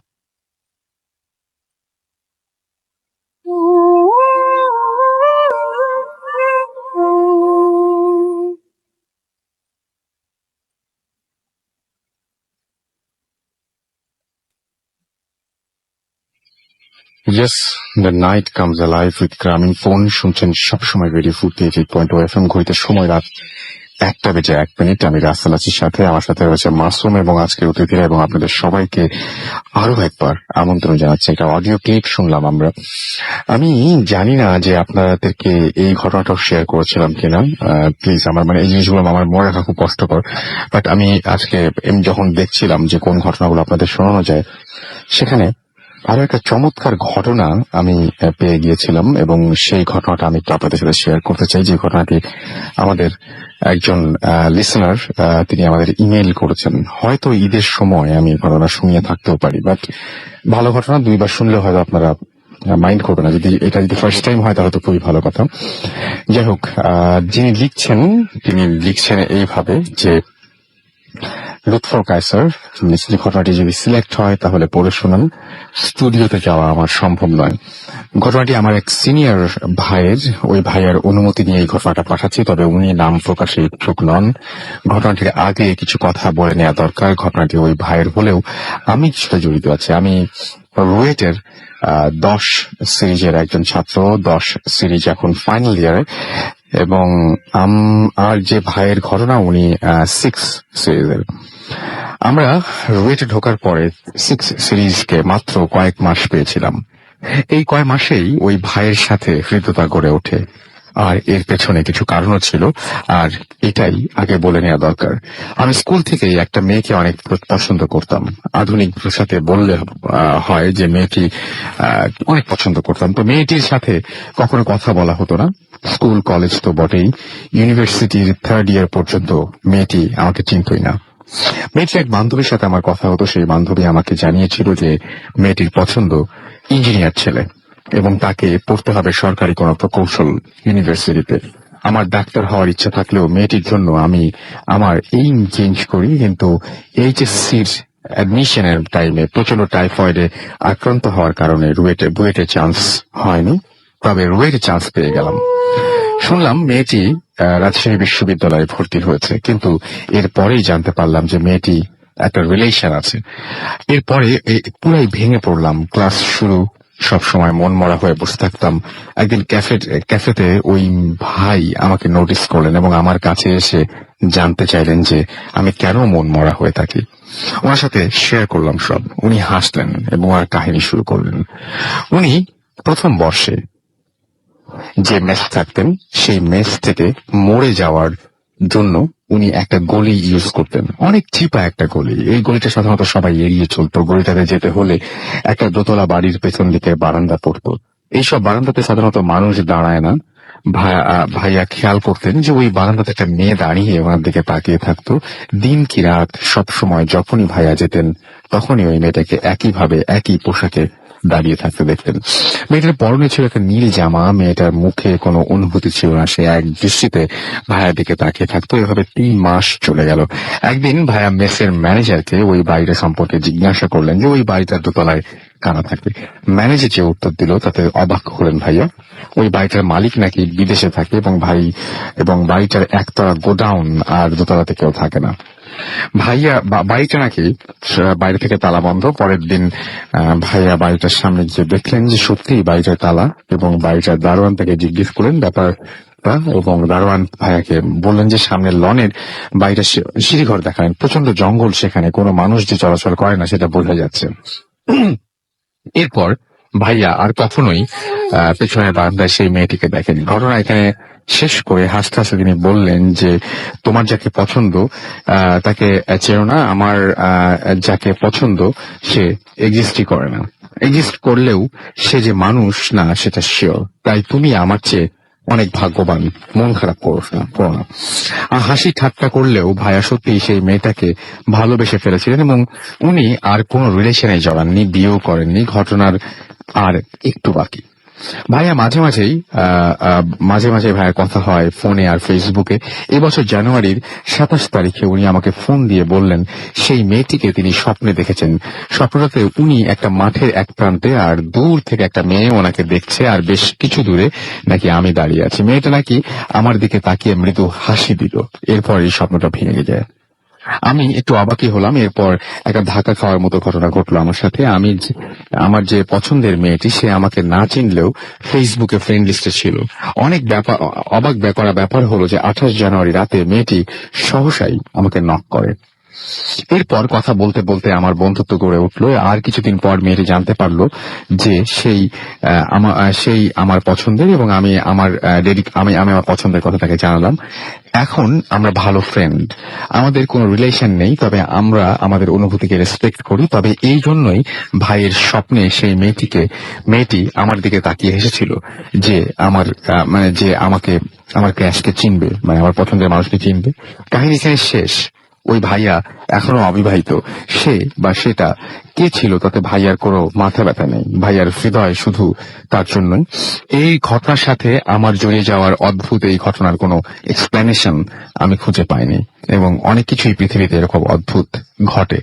এটা ছিল ঘটনা, এবং এই ঘটনাটা আমি পড়ে শোনালাম আপনাদেরকে। আমাদেরকে একজন পাঠিয়েছেন যিনি আজকে স্টুডিওতে আসতে পারেননি। And thank you very much আমাদের ঘটনা পাঠানোর জন্য। আপনি যদি পাঠাতে চান তাহলে চলে যান, লিখে ফেলুন আমাদের অ্যাড্রেসটা। আমাদের অ্যাড্রেস হচ্ছে bhfm@radio50.fm, which is bhwtfm@radiofoat.fm। এখানে নাম, ঠিকানা এবং ফোন নাম্বার সহ আপনি আপনার ঘটনা পাঠাবেন, এবং ঘটনার শুরুতে অবশ্যই উল্লেখ করবেন এই ঘটনাটি আপনি এখানে এসে শেয়ার করতে চান, নাকি আপনি চান যে আপনার ঘটনাটা আমরা পড়ে শোনাই। আমাদেরকে হানিফ রাব্বানি সিলেট থেকে SMS করেছেন। তিনি বলেন এসব কেন আমার বিশ্বাস হয় না। বিশ্বাস না হওয়াটা কোনো দোষের কিছু না। আপনি এনজয় করছেন সেটা খুব ভালো কথা, এবং আপনি যদি বিশ্বাস না করতে চান ইটস আপ টু ইউ, এবং কমপ্লিটলি আপনার সেই স্বাধীনতা আছে যে আপনি কোনটা বিশ্বাস করবেন কোনটা বিশ্বাস না করবেন, সেটা কমপ্লিটলি আপনার ব্যাপার। শান্তা সাভার থেকে আমাদের SMS করেছেন, খুব ভয় পাচ্ছেন তিনি, এবং তিনি তার রুমে এখন, এবং তিনি বলছেন যে আমি মুভ করতেও ভয় পাচ্ছি। সৈকত আমাদের মোহাম্মদপুর থেকে SMS করেছেন, তার ফ্রেন্ড সামি হৃদয়ের সাথে লাইট অফ করে তিনি শুনছেন। চৌধুরী MD ফাহিম আমাদের লিখেছেন ভূত এফএম রক্স। আমাদেরকে এছাড়াও রাকিব লিখেছেন প্লিজ কল মি, আমি মাদ্রাসায় পড়ি, আমার একটা ঘটনা বলতে চাই, প্লিজ আপনার ঘটনাটাকে ইমেল করতে হবে আমাদেরকে। শুভ রাজশাহী থেকে আমাদের SMS করেছেন, এবং এছাড়া আমাদেরকে SMS করেছেন দেখতে পাচ্ছি মোস্তাক বেলি রোড থেকে ইরিশা আমাদের SMS করেছেন, RM রাকিব আমাদের SMS করেছেন আমাদেরকে দেখতে পাচ্ছি শাওন। এছাড়াও আমাদেরকে SMS করেছেন প্রীতম, আমাদেরকে SMS করেছেন মুকিত, আমাদেরকে এছাড়াও SMS করেছেন রোমান, এছাড়াও রেশমা আমাদের SMS করেছেন, এছাড়াও আমাদের SMS করেছেন RM রাকিব, তানভীর তানু আমাদের SMS করেছেন গ্রিন রোড থেকে, সাব্বির গাজীপুর থেকে SMS করেছেন, সাহিল আমাদের SMS করেছেন নীতি, এছাড়াও SMS করেছেন হাসিবুর সহ আরো অনেকে। ফেসবুকের আমরা কমেন্টগুলোতে আসবো, তবে তার আগে আমরা চলে যাই আমাদের আরো একজন অতিথির কাছে, এবং আপনার নামটা প্লিজ একটু বলবেন এবং আপনি জানাবেন যে আপনি কোথা থেকে এসেছেন। আমি মানিক বলছি, আমি গাজীপুর থেকে আসছি, আমার জন্মস্থান গোপালগঞ্জে। ওকে, সো আপনি গাজীপুর থেকে এসেছেন আমাদের এখানে পার্টিসিপেট করতে, থ্যাংক ইউ ভেরি মাচ, কষ্ট করে এসেছেন এবং অনেক দূর থেকে। তো আমরা আপনার ঘটনায় চলে যাই। যে ঘটনাটা বলবেন সেটা কোথায় ঘটেছে? আসলে আমি যে ঘটনাটা বলতে চাই সেটা আসলে আমার জন্মস্থান গোপালগঞ্জে হয়েছে। ওকে, শুনি তাহলে আপনার ঘটনা। আমি ঘটনার ব্যাকগ্রাউন্ডে আগে যাই, কারণ ব্যাকগ্রাউন্ড না ছাড়া আসলে আমরা বুঝবো না কি আমি বুঝাতে চাচ্ছি। সো আমরা অনেক আগের কাহিনী, যেটা 1990 সালের দিকে হবে। আমাদের বাড়িটা ছিল গোপালগঞ্জ টাউনে। সো ওইখানে আমার দাদি ছিল। দাদি চাইলো যে আমরা আমাদের গোপালগঞ্জ ছেড়ে আমরা কোনো গ্রামের দিকে আমাদের ফ্যামিলিটা ট্রান্সফার হয়ে যায়। সবাই শহরের দিকে আসতে চায়, আপনারা গ্রামের দিকে যাচ্ছিলেন কেন? আসলে আমি এটা জানি না তখন দাদির কি চিন্তা ছিল। আচ্ছা, ওকে। দেন আমার দাদি গ্রাম পাশে গোপালগঞ্জের সাইডে গ্রাম এলাকায় উনি জায়গা খুঁজতেছিল যে কোন জায়গা ডিসাইড করা যায়। পছন্দ করছিলেন নাকি খুঁজে বের করছিলেন? এখন উনি সুন্দর একটি জায়গা পায়, সেটা একটা হিন্দু এলাকায়। তার জায়গাটা খুব প্রথম দেখায় খুব ভালো লেগে যায় এবং সে চায় যে এটা আমি কিনবো। তারপরে উনি ওই জায়গায় স্থানীয় যে মালিক টালিক থাকে তাদের সাথে আলাপ করেন যে আমি জায়গাটা কিনবো। সো তার 2-1 দিন পরে আমার দাদি আবার যায় জায়গাটা আবার পর্যবেক্ষণ করার জন্য। ভর দুপুর বেলায় সে অনেক ক্লান্ত ছিল। তা যেই জায়গাটা ছিল, যে জায়গাটা কিনতে চাবে, তার ওইখানে একটা তেঁতুল গাছ ছিল। জাস্ট তার নিচে উনি একটু দুপুরবেলায় তো ক্লান্ত, তো ওইখানে একটু শুয়েছিল, জাস্ট একটু হেলান দিয়ে একটু ঘুম, ঝিমের মতো।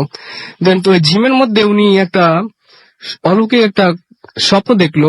স্বপ্নের মধ্যে আসলে কোনো ইয়া ছিল না, কোনো মানুষ কিছু বা কোনো কিছু দেখে না, জাস্ট উনি শুনতে পেলো যে তুই এই জায়গাটা চুজ করছিস, কিন্তু এই জায়গাটা কিনিস না, কিনলে তোর সমস্যা হইতে পারবে। এই পর্যন্ত এই জায়গায় যারা কিনছে, এখানে যারা আসছে, একজনও থাকতে পারে নাই। তুই যদি এই জায়গা কিনিস, তোর পরিবারের খুব ক্ষতি হবে এবং কি তোর পরিবারটাই ধ্বংস হয়ে যেতে পারে। আমার দাদি ছিল অনেক আল্লাহ ভীরু একজন মানুষ, এই জন্য উনি এগুলি কেয়ার করতো না। জাস্ট উনি ভাবলো একটা স্বপ্ন দেখলাম, এই আর কি। তারপরে তা মালিকের সাথে কনফার্ম করলো যে আমি জায়গাটা কিনবো, আমার পছন্দ হয়েছে। তিনি সেদিন রাতে বিকেলে বাড়ি ফিরলেন। বাড়িতে গিয়ে রাতে একই স্বপ্ন দেখলেন। এরকম পরপর 3 দিন স্বপ্ন দেখলেন যে স্বপ্ন এরকম বলতেছে তুই এই জায়গাটা কিনিস না, তোর ফ্যামিলির কোনো সমস্যা হতে পারে। আমার দাদি ওটা কেয়ার করে না, উনি আল্লাহর কাছে মোনাজাত করলেন যে আমি কি করতে পারি, এরকম স্বপ্ন দেখছি। উনি জাস্ট ওইগুলো কিছু নিলেন না। উনি খুবই আল্লাহ ভীরু ছিলেন, এই জন্য উনি আল্লাহর উপর বিশ্বাস রাখতেন, এই জন্য অন্য কিছুর প্রতি উনি কোনো কেয়ার নিতেন না। সো এরপরে উনি যেহেতু কয়েকদিন এই স্বপ্ন দেখছেন, তারপর উনি চিন্তা করলো আসলে কোনো ঝামেলা নাকি। তারপরে উনি বাসার কোনো প্রবলেম বা জায়গায় কোনো problem কি আছে? প্রবলেম আছে এটা সন্দেহের জন্য উনি গ্রামে যায়। গ্রামে গিয়ে আশেপাশে যারা বাড়ি থাকে ছিল, তাদের সাথে কথা বলে যে আসলে এই জায়গাটার কোনো প্রবলেম আছে কি। সো গ্রামে যারা পাশের বাড়ি থাকে, মালিক ওইখানে থাকতো না, তো সো পাশের গ্রামের লোকজনদের জিজ্ঞাসা করলো এই বাড়িটার কোনো প্রবলেম আছে কি। সো তারা বললো যে এখানে অনেক আগে, যুদ্ধের আগে এখানে এই অত্র এলাকার এখানে শ্মশান ছিল, আর এই জায়গা ছিল চিতাখোলা। তা এখানে কিছু সমস্যা আছে, অনেকে অ্যাবনর্মাল কাহিনী হয়, প্যারানর্মাল কাহিনী হয়, যে জন্য আপনাদের উচিত হবে এই জায়গাটা না কেনা। কারণ এখানে এই পর্যন্ত যারা আসছে তারা কেউ থাকতে পারে না এবং তাদের অনেক সমস্যা হয়েছে। তারপরে আমার দাদি একটাই চিন্তা করলো, যদি আল্লাহ আমাদের সাথে থাকে তাহলে এগুলো কিছু করতে পারবে না। দেখি এই পর্যন্ত যারা থাকতে পারে নাই, আমি থাকতে পারবো। সো ওনার মধ্যে সেই একটা বিশ্বাস ছিল, আল্লাহর প্রতি একটা আস্থা ছিল, এর জন্য উনি তার কয়েকদিনের মধ্যেই ওই জায়গাটা কিনে ফেলে এবং আমাদের ফ্যামিলি গোপালগঞ্জ থেকে এই গ্রামে শিফট হয়ে যায়। এবং প্রথম কয়েক বছর আর কি ওরকম সমস্যা হয় নাই। তা 2-3 বছর পর থেকে একটা স্বাভাবিক একটা বিষয় সবাই ফিল করে যে যদি আমি দাঁড়ায় থাকি সন্ধ্যাবেলায় কোনো ঘরের মধ্যেই, যদি পিছনে একজন থাকে, যদি জোরে শ্বাস প্রশ্বাস নেয়, গরম একটা হাওয়া আমাদের শরীরে লাগবে, সেটা প্রায় আমার আম্মা, আমার কাকা, ওনরা সবাই ফিল করতো। কিন্তু ওইটা আর কি অত টেক কেন না, হইতে পারে, কেউ পাত্তা দেন না। পাত্তা দেন না। আবার আরেকটা বিশেষ কাহিনী হতো যে আমাদের আর কি ওই জায়গাটায় অনেক তাল গাছ ছিল, চারিপাশে যে নারকেল গাছ ছিল, একটা কি বলবো, একটা নির্জন, একটা ভৌতিক একটা জায়গার মতো। আর আমাদের গ্রামের প্রথম বাড়িটা আমাদের ছিল এবং জায়গাটা খুব জঙ্গল টাইপের ছিল। দেন ওইখানে প্রত্যেক রাতে পিছনে আমাদের ঘরের জাস্ট পিছেই 3টা তাল গাছ ছিল, ওইখানে খুব রাতের বেলা অনেক সাউন্ড আসতো, অনেক সময় ঢিলের আমাদের চালে ঢিল মারতো এরকম। এবং ওই রাস্তা দিয়ে রাত 8টার পরে কেউ ওইখান থেকে চলাফেরা করে না, এত ভয় ভীতকর জায়গা ছিল। এখন একটু স্বাভাবিক হয়েছে, কিন্তু তখন কেউই 8টার পর ওইখান থেকে চলাচল করতো না। তারপরে চলাচল করতে না ভয়? হ্যাঁ, ভয়। আচ্ছা। কারণ ওইটা আমাদের মেইন রোড থেকে আমাদের বাড়ি পর্যন্তই ছিল পুরোটা শ্মশান, অনেক দূরই হবে। এর জন্য আর কি কেউ রাতের বেলায় 8টার পর এখান থেকে কোনো চলাচল হতো না, আর যদি কেউ চলাচল করতো অনেকে মিলে, কারণ এখানে প্রায় অনেক খারাপ কাজ হতো, বিশেষ করে আমাদের যে তাল গাছটা আছে ওইখানে। আমার জন্মের পর থেকে বেশি আর কি এরকম কাজ শুরু হয়। যেরকম আমি জন্মগ্রহণ করার পর থেকে আমি শুনেছি আমার আম্মার কাছ থেকে বা আমার আত্মীয় স্বজনের কাছ থেকে যে অমাবস্যা এবং এরকম অমাবস্যা এবং পূর্ণিমার সময় আমার খুব অসুস্থ হতো, যেরকম অনেক শ্বাসকষ্ট হতো এবং এমন এমন সময় হতো যে এমন পরিমাণে হতো যে আমার পুরো বডিটা নীল হয়ে যেত। এই ইয়ার কষ্টের জন্য। সো এরকম অনেকটা মানে অনেক মানুষের কাছে গেছে যে আসলে কোনো সমস্যা নাকি অন্য কোনো কারণ। তা ডাক্তার দেখিয়েছিলেন হ্যাঁ, তো? ডাক্তার দেখিয়েছে। হুম। কিন্তু একজন হিন্দু একজন লোক যে এইসব জানে, সে একদিন এসে বলছিল যে এইখানে ভূত বা এরকম মন্দ আত্মার কোনো কাজ আছে যেটা ওর উপরে ভর করতে পারে। আচ্ছা। আহ, এই আর আমাদের খ্রিস্টান সমাজে, আমি খ্রিস্টান, আমাদের সমাজে আর কি ভূত বিশ্বাস করে, কিন্তু এইগুলিতে আমাদের বাইবেলে বলা আছে যে ওইগুলি থেকে দূরে থাকা ভালো। হুম। এই জন্য আর কি আমাদের ফ্যামিলিতে অত টেক কেয়ার না, ওনারা আল্লাহর উপর নির্ভর করছে যে আমাদের আল্লাহ সাহায্য করবে এই সব থেকে। আমরা মানুষ এর জন্য আর কি আল্লাহ সাহায্য থাকলে আমরা সবকিছু পারবো। দেন এরকম চললো। আমি প্রায় অসুস্থ হতাম, এরকম অনেক কাহিনী। তারপরে যেটা আমি প্রথম যে এক্সপিরিয়েন্স আমার হয় যে আসলে ভূত বা এরকম কিছু, আমি একদিন আমার কাকার সাথে গোপালগঞ্জ গিয়েছিলাম এবং সন্ধ্যার টাইমে আমি গোপালগঞ্জ থেকে ব্যাক করতেছি আমাদের গ্রামে। তো আমাদের বলেছি যে আমাদের মেইন রোড থেকে আমাদের বাড়ি পর্যন্ত শ্মশান, মানে পুরনো শ্মশান ছিল। জাস্ট 2 দিন আগে ওইখানে আমাদের রাস্তার একটা মাঝ বরাবর, আমাদের বাড়ি থেকে মেইন রোডের মাঝ বরাবর একটা জায়গায় 2 সাইডে 2টা কবর দেওয়া হয়েছে, যারা আর কি ফাঁসি বা বিষ খেয়ে মারা গেছে তাদের মানে অপঘাতে মৃত্যু, হ্যাঁ। ঠিক স্বাভাবিক মৃত্যু না। আচ্ছা। সো ঠিক 2টা কবরের পাশে রাস্তার মাঝখানে রাস্তা, 2 পাশে 2টা গাছ আছে। গাছ 2টার আসলে আমি আইডেন্টিফাই করতে পারি না কোন গাছ। সো আমরা যখন ওই গাছের কাছে আসলাম, প্রথমে দেখলাম একটা আলো ওই কবরের ওই মাঝখান দিয়ে রাস্তার উপর উঠলো। হুম। দেন তারপর দেখলাম কি হঠাৎ ওই 2টা গাছই আগুনের মতো ধরে গেল, জাস্ট নীল আলো। সো আমার এটা আপনার চোখের সামনে হ্যাঁ, ঘটেছে? আমার চোখের সামনে। আমি তখন অনেক ছোট ছিলাম, কিন্তু এখনো ওই জিনিসটা আমার চোখে ভাসে। সো আমার চাচা বললো কি, বাবা তুমি চোখটা বন্ধ করো, এখানে একটু সমস্যা আছে। সো আমি চোখ বন্ধ করলাম এবং আল্লাহর নাম স্মরণ করতে করতে আমরা বাড়িতে পৌঁছে গেলাম। এটা চোখ খুলে কি দেখলেন? আমি তো দেখছি ওই আগুন ধরছে, এবং আমার চাচা তখনই বলছে তুমি চোখ বন্ধ করো নাহলে ভয় পাবে, এর জন্য আমি তখনই চোখ বন্ধ করি। আমার সেকেন্ড যে এক্সপিরিয়েন্সটা আমি পাই সেটা হচ্ছে আমার দাদির সাথে একদিন আমরা মাছ ধরতে গেছিলাম। সো আমার দাদি আর আমার চাচা আমার পিছে, আমি আগে যাচ্ছি। আমি তো ওইখানে পরিচিত ছিলাম যে আমরা কোথায় মাছ ধরবো। সো একটা পুকুর ছিল, মানে ধান চাষ করে ওই বিলের মাঝখানের দিকে। সো আমি আগে দৌড়ে দৌড়ে গেছি, একটা এক্সাইটেড ছিল আজকে মাছ ধরবো। সো ওই সময় আর কি একবারে ভর দুপুর ছিল। আমি সবার আগে আমি ওনাদের 5 মিনিট আগে আমি ওইখানে পৌঁছে গেছি। আর যে সময় আমি পুকুর পাড়ে উঠবো, ঠিক তখন দেখি বিরাট একটা পশু আকারের আর চোখগুলি লাল, ও আমার উপর লাফ দিছে। কেমন টাইপের পশু যদি বলতেন? এটা পুরোটাই কালো, কিন্তু কালো? এটা আমি এখনো অত আইডেন্টিফাই করতে। সাইজটা কিরকম? সাইজটা খুব বড়, আচ্ছা। অনেক বড়, যেটা আমি দেখেই ওর চোখ দূরে দেখে আর ওর এত বড়, ওইটা দেখে আমি ওইখানে সেন্সলেস হয়ে যাই। একটা চিৎকার দেওয়ার পরে আমি সেন্সলেস হয়ে যাই। সো এই চিৎকার শুনে আমার দাদি এবং আমার চাচা এসে আমাকে হসপিটাল নিয়ে যায়। আমি প্রায় 3-4 ঘন্টা অজ্ঞান ছিলাম, তারপরে আমি ঠিক হই। তারপরে ওনারা আমার ভয়টা কাটানোর জন্য, যে তুমি এইটা দেখে ভয় পেয়েছো, চলো তোমাকে দেখাই ওখানে কি ছিল। আমি ওখানে যাই, দেখি কি একটা মরা কুকুর পচা, কিন্তু আমি দেখছি অন্য একটা জিনিস। এটা ছিল আমার সেকেন্ড এক্সপ্রেশন। আমি এরপরে আমার বাবার কাহিনী আসি, যে আমার বাবার কিভাবে ক্ষতি হয়েছে। তারপরে এরকম অনেক কাহিনী হওয়ার পরে আমার বাবা ছিল ওই আর কি ওই যে ওই জায়গাটার বিশেষ সমস্যা ছিল যে ওইখানে যে ফ্যামিলিগুলি আসে তাদের প্রথম সন্তানদের সমস্যা হয়, অন্য কারো অত সমস্যা না, কিন্তু সেই জন্য আপনার সমস্যাগুলো হচ্ছে? হ্যাঁ, আচ্ছা। এটা বেসিক্যালি যে প্রথম সন্তান হবে ছেলে, মেয়ে না ছেলে, তারই প্রবলেমটা হবে।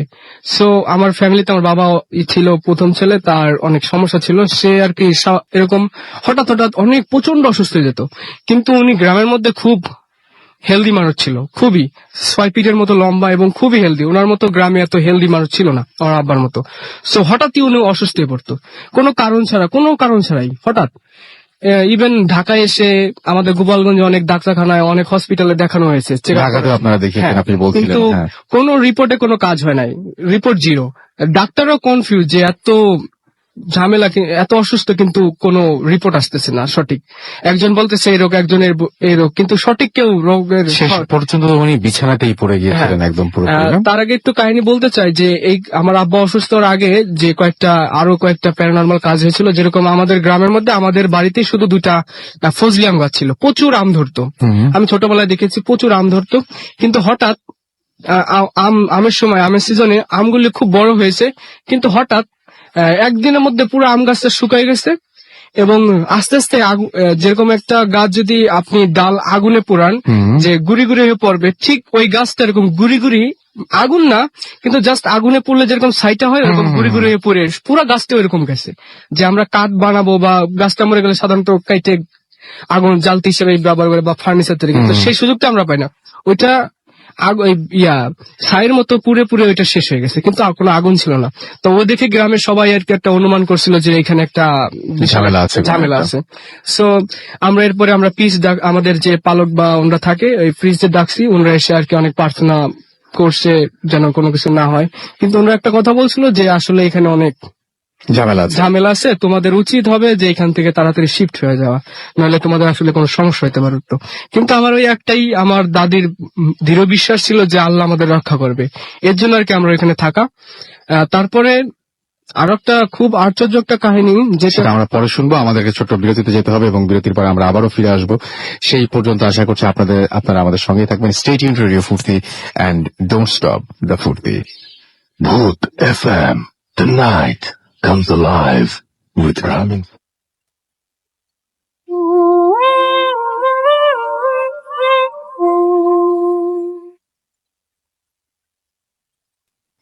Yes, the night comes alive with গ্রামীণ ফোন শুনছেন সবসময় রেডিও ফুর্তি।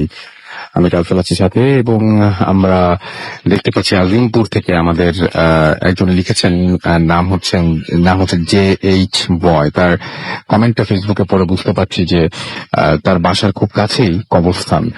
MD মনোয়ার হোসেন আমাদের এখানে কমেন্ট করেছেন, আমাদের এখানে বর্ষাধর কমেন্ট করেছেন এইচএস এর রেজাল্ট প্লাস ভূতাত্মের ভয় সব মিলিয়ে অবশ্য মানে সব মিলিয়ে অবস্থা করুন। ওকে, আমাদেরকে ছাড়াও দেখতে পাচ্ছি আরো অনেকেই এখানে কিন্তু লিখছেন। আমাদের এখানে আছেন দেখতে পাচ্ছি ভয় লাগছে লিখেছেন ওমর ফারুক। এছাড়াও আমি দেখতে পাচ্ছি যে আমাদের এখানে লিখেছেন ভূত এফএম শুনছি। আমাদের এখানে অনেকেই ভূত এফএম শুনছেন এরকম লিখে পাঠিয়েছেন, আরো লিখে পাঠিয়েছেন। দেখতে পাচ্ছি যে তৌসিফ চৌধুরীও লিখেছেন যে তিনি অনেক ভয় পাচ্ছেন। আমাদের রকি খান লিখেছেন অনেক ভয় লাগছে। এছাড়া আমাদের দেখতে পাচ্ছি যে চরম সব ঘটনাগুলি লিখেছেন সামি রহমান। এছাড়া আমি দেখতে পাচ্ছি যে শাফায়েত হোসাইন শাফায়েত লিখেছেন যে কমেন্ট পড়েন না কেন। 14 মিনিট আগে আপনি কমেন্টটা করেছেন, 14 মিনিটের মধ্যে কি আমরা আসলেও ফেসবুকে কমেন্ট পড়েছি? মনে হয় না। স্টোরি নাইস লিখেছেন ইফতেখার আহমেদ ফাহাদ। এছাড়াও আমাদের এখানে লিখেছেন ইজাজ আলী পাপ্পু। এছাড়াও আমাদের এখানে দেখতে পাচ্ছি লিখেছেন অহনা কবির আশা, সোহেল রানা, শামীম খান, SK কুন্তল, সুনম চাকমা, তারপর প্রিন্স রমিজ। এছাড়াও দেখতে পাচ্ছি আরো লিখছেন সোহেল রানা। আমাদের এখানে লিখেছেন জালাল উদ্দিন, তাছাড়াও রাজা সহ আরো অনেকে আমাদের এখানে কমেন্ট করেছেন। আমাদের যে পেজটা রয়েছে অর্থাৎ ভূতফোন যে পেজটা সেটাতেও লিখেছেন আকাশ শাকে লিখেছেন ভালো লাগছে। এবং এছাড়া আমি দেখতে পাচ্ছি আমাদের এখানে লিখেছেন জুয়েল, যে আমাদের এখানে লিখেছেন আরিয়ান আকাশ। এছাড়াও লিখেছেন আবু সাইম পাবল। এছাড়াও লিখেছেন আমাদের এখানে জাকারিয়া আকাশ। এছাড়া আমাদের এখানে লিখেছেন আরিয়ান ইসলাম। তারপরে লিখেছেন হামজা। এছাড়াও ইফতেখার সহ আরো অনেকে। যাই হোক, আপনি যদি কমেন্ট করতে চান তাহলে চলে যান www.facebook.com/radio.ফুর্তি অথবা চলে যান www.facebook.com/bhutfm.russell এই দুটো পেজে। এবং আপনি আমাদের SMS ও পাঠাতে পারেন। আমাদের SMS পাঠানোর নিয়ম হচ্ছে মোবাইলের মেসেজ আপনাকে টাইপ করুন ফুর্তি FORTI ফুর্তি স্পেস দিয়ে লিখুন আপনার নাম, স্পেস দিয়ে আপনার মেসেজ পাঠাবেন 9840 নাম্বারে। MD হাসিব লিখেছেন আজকে একটু বেশি ভয় লাগছে। পবন বসুন্ধরা থেকে লিখেছেন আজ সব দিক দিয়ে পরিবেশ চরম। আরিফ এবং তার ওয়াইফ রুম্পা হবিগঞ্জ থেকে লিখেছেন তার কাছে ভালো লাগছে। আরাফাত আমাদের এখানে SMS করেছেন ফুর্তি থেকে। MB বাবু নারায়ণগঞ্জ থেকে। এছাড়াও দেখতে পাচ্ছি আমাদের এখানে ফাহাদ নোয়াখালী থেকে SMS করেছেন। লিখন আমাদের SMS করেছেন চিটাগং থেকে। আমাদের এখানে দেখতে পাচ্ছি এছাড়াও ফারহান তামজিদ SMS করেছেন ত্রিমোহনী থেকে। এছাড়াও ফিরোজ আমাদের এখানে SMS করেছেন ওয়াবদা খুলনা থেকে। এছাড়াও আমাদের এখানে দেখতে পাচ্ছি অমি SMS করেছেন। লিমন আমাদের এখানে SMS করেছেন তঞ্জিম সহ আরো অনেকে। যাই হোক, আপনি যদি SMS করতে চান তাহলে তো নিয়মটা জানেনি। আমরা চলে যাবো আমাদের পরবর্তী অতিথির কাছে। আপনার নামটা প্লিজ একটু বলবেন এবং জানিয়ে দিন যে আপনি কোথা থেকে এসেছেন আমাদেরকে। জি, আমি মোহাম্মদ হাসিব, পিএন কলেজ ঢাকাতে পড়াশোনা করতেছি, এবার সেকেন্ড ইয়ার। আমি আসছি মিরপুর 14 ভাষণ ঢাকা থেকে। ওকে, আপনার ঘটনা শুনি আমরা। যে আজকে আমি যে ঘটনাটা শেয়ার করব, ঘটনাটা আমার ছোট বোনের বান্ধবীর কাছ থেকে শোনা।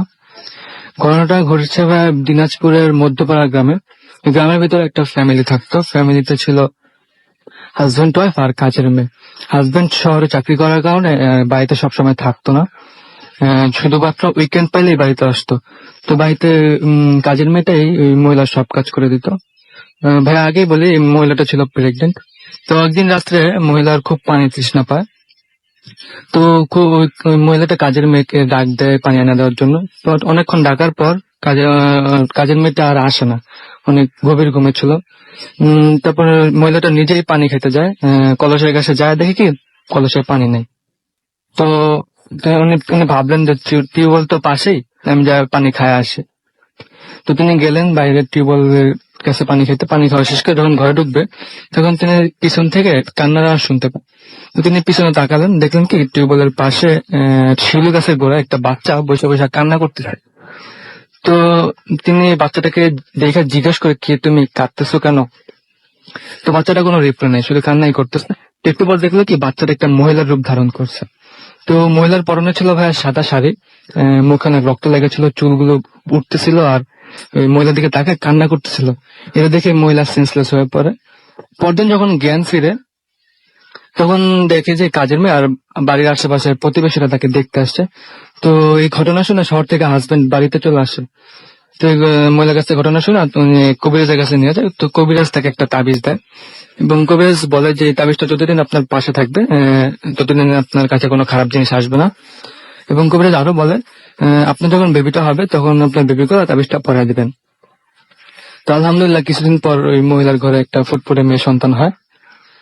তো মেয়েটা হওয়ার পর ওই মেয়েটার গলায় তাবিজটা পরা দেয়। মেয়েটা যখন একটু বড় হয়, মহিলাটা বলে যে তাবিজটা যেন গলা থেকে কোনো সময় না খুলে। তো গ্রামের স্কুল সাধারণত বিকাল দিকে ছুটি হয়। তেমন একদিন মেয়েটা স্কুল থেকে বাড়িতে ফিরতেছিল। তো বাড়িতে ফেরার সময় তার খুব আবার পানি তৃষ্ণা পায়। তো মেয়েটা ওই টিউবওয়েলের কাছ থেকে পানি খাইছে। পানি খেয়ে তখন ভাইয়া ওয়েদারটা অনেক ভালো ছিল। তো মেয়েটা যায় ওই শিউলি গাছের পাশে একটু বসছে। তো বসার একটু পরে কখন যে ঘুমায় পড়ছে মেয়েটা নিজেও জানে না। তো মেয়েটা ঘুম ভাঙে সন্ধ্যার একটু পরে। তো তো মেয়েটা যখন বাড়িতে ফিরবে, দৌড়ে বাসায় ফিরতেছিল, মাঝ রাস্তা এসে দেখে কি মেয়েটার আম্মু মেয়েটাকে খুঁজতেছে। তো মেয়েটার আম্মু মেয়েটাকে বলে, কি সে তো দেরি হয়েছে কেন?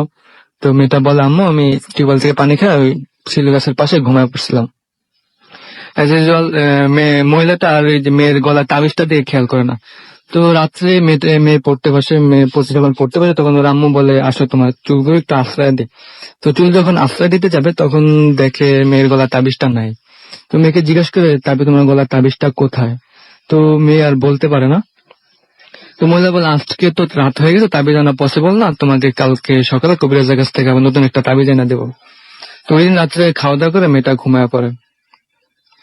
মেয়েটার রাত্রে ঘুম ভেঙে 2টা-2:30টার দিকে কান্নার শব্দে মেয়েটার ঘুম ভেঙে যায়। তো মেয়েটা শুনতে পায় কি জানালার পাশে কেউ কান্না করতেছে। তো মেয়েটা ভাবছে কি তাদের কাজের মেয়ে বকুল কান্না করতেছে। তো মেয়েটা জিজ্ঞেস করে, বকুল তুই কি কান্না করতেছিস? তো বাহির থেকে ভাই কোনো রিপ্লাই আসে না, শুধু কান্নাই করতেছে। তো শুধু এরপর কিছুক্ষণ পর শুধু কান্না না, কান্নার সাথে সাথে অদ্ভুত গন্ধ ভিতরে আসতে থাকে, পচা গন্ধ। মেয়েটা এগুলো সহ্য করতে না পেরে জানালাগুলো সব লাগায় দেয়। তো ওই দিন রাতে আর কোনো প্রবলেম হয় না।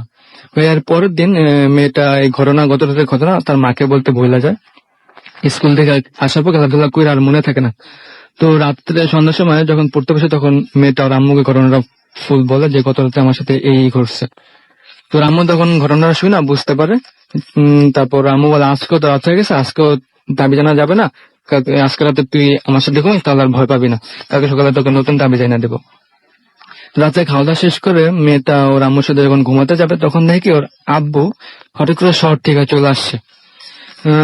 তারপর মেয়ের আর কি করার, নিজের রুমে ঘুমাতে হয়।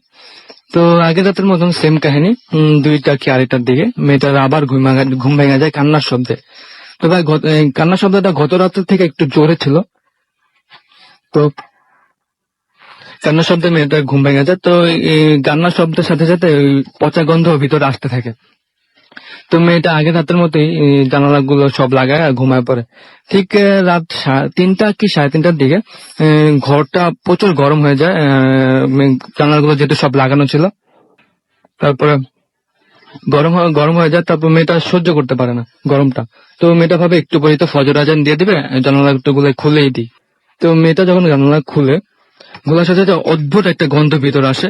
আর ভাই সাথে সাথে রুমের দরজাটা অটোমেটিক খুলে যায় হাবি করে একটা শব্দ করে। তো এগুলো দেখে তো মেয়েটা চিৎকার করতে পারে না। মানে মেয়েটার শরীরটা অবশ হয়ে যায়, অনেক ঘামতে থাকে। একটু পর দেখে কি জানালা থেকে একটা অদ্ভুত হাত আসছে, হাত এসে ওর পায়ে খামচির মতো করে ধরছে, জানালা দিয়ে বাইরে টেনে নিয়ে যাচ্ছে। তো মেয়েটা এগুলো দেখে নিজেকে আর কন্ট্রোল করতে পারে না, সেন্সলেস হয়ে পড়ে। পরদিন মেয়েটার আম্মু মেয়েটাকে ডাকতে যায়। তো যখন ডাকতে যায় দেখে কি যে বিছনায় ঘুমাইছে ওই বিছনার চাদরটা পুরো রক্তে ভিজে গেছে, মেয়েটার পা সহ। তো মহিলাটা ইমিডিয়েটলি মেয়েটাকে ডাক্তারের কাছে নিয়ে যায়। তো ডাক্তারের কাছে যখন নিয়ে যায় দেখে কি ওই আঙ্গুলের আঁচড়গুলা, নখগুলা পায়ের অনেক দূর পর্যন্ত ঢুকে গেছে। তো ডাক্তার ব্যান্ডেজ করে দেয়। তারপর মহিলাটা বাচ্চাটাকে সরাসরি কবিরাজের কাছে নিয়ে যায়। তো কবিরাজের কাছে যখন নিয়ে যায়, কবিরাজ তাকে একটা তাবিজ দেয় এবং বলে যে এই তাবিজটা আগের তাবিজের মতো গুণসম্পন্ন না, খারাপ জিনিস কাছে আসতে পারবে না বা দূর থেকে প্রবলেম করতে পারবে।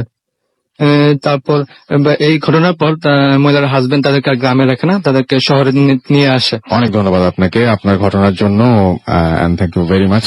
আমরা চলে যাব আমাদের পরবর্তী ঘটনা, এবং তার আগে আমি একটা খবর জানিয়ে দিই। সেটা হচ্ছে আমাদের যদি এসএমএস করতে চান, মোবাইলের মেসেজ আপনাকে টাইপ করুন ফুর্তি FORTI ফুর্তি স্পেস দীর্ঘ আপনার নাম স্পেস দিয়ে আপনার মেসেজ পাঠিয়ে দিন 9840 নাম্বার। যদি আমাদের ইমেইল করতে চান, আমাদের ইমেল অ্যাড্রেস হচ্ছে bhutfm@radiofurti.fm which is BHWTFM@radiofurti.fm। আপনার নাম, ঠিকানা এবং ফোন নাম্বার সহ আপনার জীবনে ঘটে যাওয়া আপনার জানাশোনা ঘটনা পাঠিয়ে দিন আমাদের কাছে। এবং এটা খুবই ইম্পর্টেন্ট, কারণ আপনাদের ঘটনা পাঠানো হলেই আপনাদের ঘটনা যদি আপনারা পাঠান তাহলে আমরা চলতে পারবো, আদারওয়াইজ তো আমাদের আসলে কন্টিনিউ করা কোনোভাবেই সম্ভব না। ভূত এফএম বই যারা খুঁজছেন তাদের জন্য একটু খবর দিই। ভূত এফএম এর সকল বই পাওয়া যাবে রকমারি.com এ। অর্ডার করতে ভিজিট করুন www.রকমারি.com অথবা কল করুন 01519521971। হটলাইন যেটা হটলাইনের নাম্বারটা আমি বলে দিচ্ছি 16297। প্রতিটি বই শুধুমাত্র 150 টাকার সাথে ডেলিভারি চার্জ। তবে 3টি বই স্পেশাল বান্ডল অফার শুধুমাত্র 420 টাকায় ডেলিভারি চার্জ। সেক্ষেত্রে আপনাকে দিতে হবে না। সো আপনি চাইলেই এটা সংগ্রহ করে ফেলতে পারেন। এনিওয়েজ চলে যাব আমরা আমাদের পরবর্তী ঘটনায়। তবে তার একটা ছোট্ট বিরতি রয়েছে এবং বিরতির পরে আমরা আবারও ফিরে আসবো। আমাদের গেস্টও চেঞ্জ করতে হবে। সো স্টে টিউনড রেডিও ফুর্তি এন্ড ডোন্ট স্টপ দ্য ফুর্তি। কোথাও যাবেন না, শেষ ঘটনাগুলো শোনা যাবে এবং এটা এই আওয়ারের লাস্ট ব্রেক, সেটা আপনারা জানেন। সো স্টে টিউন, ফিরে আসছি একটু পরেই। The night comes alive with gramophone.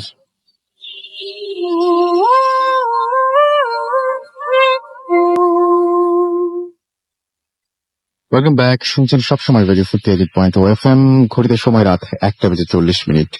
আমি রাসেল আছি সাথে, আমার সাথে রয়েছে মাসুম এবং আজকের অতিথিরা। আমরা চলে যাব আমাদের শেষ ঘটনায়, কারণ আজকে আর হাতে তেমন সময় নেই। আমরা চলে যাচ্ছি আবারও। ভাই আপনার নামটা আরেকবার প্লিজ বলবেন, তারপর আমরা আরেকবার বলতে হবে আমরা প্লিজ। নয় ওকে, আমরা চলে যাই আমাদের ঘটনায়। এবং আপনি একটা ঘটনা বলতে চাইছিলেন, তখন আমরা শুনতে পারিনি, এখন শুনি সেই ঘটনাটা। বাসার ঘটনা তো এটা মনে হয়। অবশ্যই বাসা। ওকে, এটাও ধানমন্ডিতে, কিন্তু বাসাটা হলো আমার আগের বাসা। জি এটা আমার দাদা বাড়ি। এটা ধানমন্ডিতে, এখন নয়রাতে সিচুয়েশন। জি। তো বাসাটা ইন্ডিপেন্ডেন্ট হাউস, আগের বানানো 1965 করা বাসাটা নর্মাল, এমনি সব ভালো, সব সুন্দর, কিন্তু একটা প্রবলেম সবসময় ছিল যে বাসাটা প্রথম থেকেই হন্টেড। প্রথম থেকে বাসার মধ্যে আগের বাসাটা হন্টেড ছিল। হ্যাঁ, এটা কিভাবে যে আমাদের পিছিয়ে ছাড়েন আমি জানি না, কেন ছাড়ে না, বাট এনিওয়েজ ওই বাসাটা হলো হন্টেড।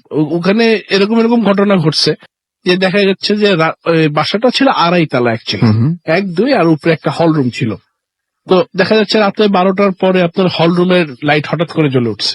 আচ্ছা। এবং হল রুমের যে বাথরুম আছে ওখানে পানির আওয়াজ হচ্ছে। তারপরে গোলাপ ফুলের গন্ধে ভরে গেছে, যদি কেউ উপরে ওই সময় দিয়ে থাকে এরকম। কোন গাছ নিশ্চয়ই ছিল না? না, গোলাপের গাছ ছাদে তো ছিল না, সব ছিল নিচে। তো এরকম ধরনের অনেক ঘটনা। তো প্রায় তো আমাদের বাসায় একটা কেয়ারটেকার ছিল, উনি তো ওনার যেটা হচ্ছে যে উনি ঘুমাতেন হলেন ড্রয়িং রুমে। তো এরকম একদিন ঘুমাচ্ছেন, তো সকালবেলা সে ফিগার আউট করে যে সে নিচে যেখানে গাড়ি পার্ক করে ওখানে কার পর্চের মধ্যে তাকে রেখেছে। হ্যাঁ, মানে সে ঘুম থেকে উঠে Oh দেখছে। my God. আর ওই পাশে একটা ঘটনা ঘটছিল, এটা আপনারা প্রবাবলি পুরানো নিউজ পেপার আর্কাইভ খুঁজলেও পেতে পারেন। ওখানে আমাদের একটা দারোয়ানকে মেরে ফেলছিল ওই আচ্ছা। বাসার মধ্যে। ওই বাসাটা যেটা হয়েছিল যে ওখানে নিচে সার্ভেন্ট কোয়ার্টারের একটা বাথরুম ছিল, তো ওই দারোয়ানটা খুব মানে রকচটা টাইপ ছিল। তো ওকে যখনই অনেকবারই স্বপ্ন দেখাইছে যে তুমি পিছনের সাইডে বসো না, পিছনের সাইডে পিছনের ড্রেনে তুমি পেশাব করো না, তুমি বাথরুম ইউজ করে, এরকম ধরনের নাকি স্বপ্ন দেখাইছে। তো এগুলা বিশ্বাস না করে মানে হি kept on doing the same thing. তো পরে যায় একদিন সকালবেলা আমাদের আরেকজন দারোয়ান সে যায় ওনাকে নক করতেছে বাথরুমে, কিন্তু বাথরুমের ভিতর থেকে বন্ধ। And অনেকক্ষণ হওয়ার পরে তারপরে পিছন সবাইকে ডাকলো যে কি ব্যাপার, উনি বাথরুমের মধ্যে গেছে এখন পর্যন্ত বেরোচ্ছে না। তারপরে উপরে থেকে সবাই নামার পরে তো পিছনের একটা জানলা ছিল ছোট, ওখান থেকে দেখে যে প্যানের মধ্যে মাথা উল্টা করে এবং পা উপরের দিকে দিয়ে। এটা আপনারা সবাই দেখেছেন? আমি অনেক ছোট ওই সময়, এটা আমার আম্মার কাছে শোনা ঘটনা। তো ওনারা সবাই দেখেছে। তারপরে তারপর তখন আমার দাদা ছিলেন আবার সরকারি কর্মকর্তা, উনি বনপ্রধান ছিল ওই সময়। তো এটা একটা মানে অনেক বড় একটা ইস্যু হয়ে গেছিল তখন, যে বাসার মধ্যে একটা এরকম মার্ডারের মতন। তারপরে যখন নিয়ার ছেলে আসলেন, দারোয়ানের ছেলে আসলেন, উনি এসে কোনো ক্লেম করেনি। তো মজা ছিল যখন দারোয়ানের বডিটা রিট্রিভ করে তখন গালের মধ্যে 5 আঙ্গুলের দাগ, আচ্ছা। যেটা সারপ্রাইজিং, এটা কেমনে আসলো। ওই বাসায় এরকম আরো ঘটনা ছিল যে আমাদের একটা কোনার রুম ছিল, আমরা ছোটবেলায় ওটাকে ফুপ্পির রুম বলে জানতাম। আচ্ছা। তো ওই রুমটার মধ্যে কোনো সময় ছাদের একটা কোনা কোনো সময় জোড়া লাগেনি। বাড়িটা হওয়ার পর থেকে কোনো সময় ঢালাইটা হতো না, ঢালাই করতো ফেটে যেত, ঢালাই করতো ফেটে যেত। তারপরে আমার দাদি অনেক মানে দোয়া দুরুদ পরে, মানে ওনারা অনেক রিচুয়াল করে তারপরে ওটাকে ঠিকঠাক করছে। তবে ইট টুক দেম আ লং টাইম। ওই বাসাটার কাছে আমি আব্বার কাছে শুনেছিলাম যে ওই বাসাটাও যখন বানাইছে ওখানেও একটা কবরের মতন কি জানি পাওয়া গেছে। তো এটা ল্যান্ডই কিনা ছিল অনেক আগের, মানে আমার দাদার আম্মার আমলের ছিল। ওকে। তো এই একটা ওই বাসার মধ্যে একটা ঘটনা। তার মানে আপনাদের এটা হচ্ছে শুধুমাত্র রিসেন্টলি শুরু হয়েছে এরকম কোনো কিছু না, বহু আগে থেকে আপনারা এই সমস্ত জি। জিনিস ফেস করে আসছেন এবং এখন মোটামুটি মনে হয় আর ভয় লাগে না, থাকতে থাকতে মোটামুটি ভয়ের সাথে। তো মোটামুটি অভ্যাস হয়ে গেছে। মানে একটা জিনিস অবাক ঘটনা ঘটে, যদি আপনার 2 মিনিট সময় থাকে। জি জি প্লিজ। একটা অবাক, আমার একটা কাজিন আছে, নাম হলো তাহিন, ও থাকে খুলনাতে। জি। ছেলেটা নর্মাল নাইস গাই, সবকিছু তার ভালো, পড়ালেখা করতেছে সব ভালো, কিন্তু ওর ভিতরে কিছু কিছু জিনিস আমরা খুব সারপ্রাইজড হই। যেরকম ধরেন আমাদের যদি কোনো কাছের রিলেটিভ মারা যায়, জি। ওরা কেমনে জানি 2 মাস 1 মাস আগে থেকে বলতে থাকে যে আমাদের মধ্যে কেউ চলে যাবে, মারা যাবে, এই হবে। তো আমার একটা খালু মারা গেছেন, বড় খালু, আমার অ্যাকচুয়ালি কাজিনের হাজবেন্ড, জি। উনি সবচেয়ে বড় সিনিয়র। উনি মারা যাওয়ার 2 মাস আগে কিন্তু আমার এই তাহিন ওই কাজিন ও বলা শুরু করছে। তো আমার মানে এরকম ধরনের ওর সাথে অনেক কিছু দেখে, যেরকম রাতের বেলা ও সাপ দেখছে, ফিল করছে ঠান্ডা, পরে এগুলা বিভিন্ন ধরনের এভিডেন্স পেয়েছে। ও স্টোরি অ্যাকচুয়ালি ও আসলে বেটার বলতে পারতো, আমি জাস্ট আপনাকে আমরা আশা রাখলাম যে কোনো একদিন যদি আসবে ইনশাল্লাহ। আচ্ছা ওকে ফাইন, তাহলে তো চলে আসা যায়। আমরা মনে হয় হাতে আর সময় নেই।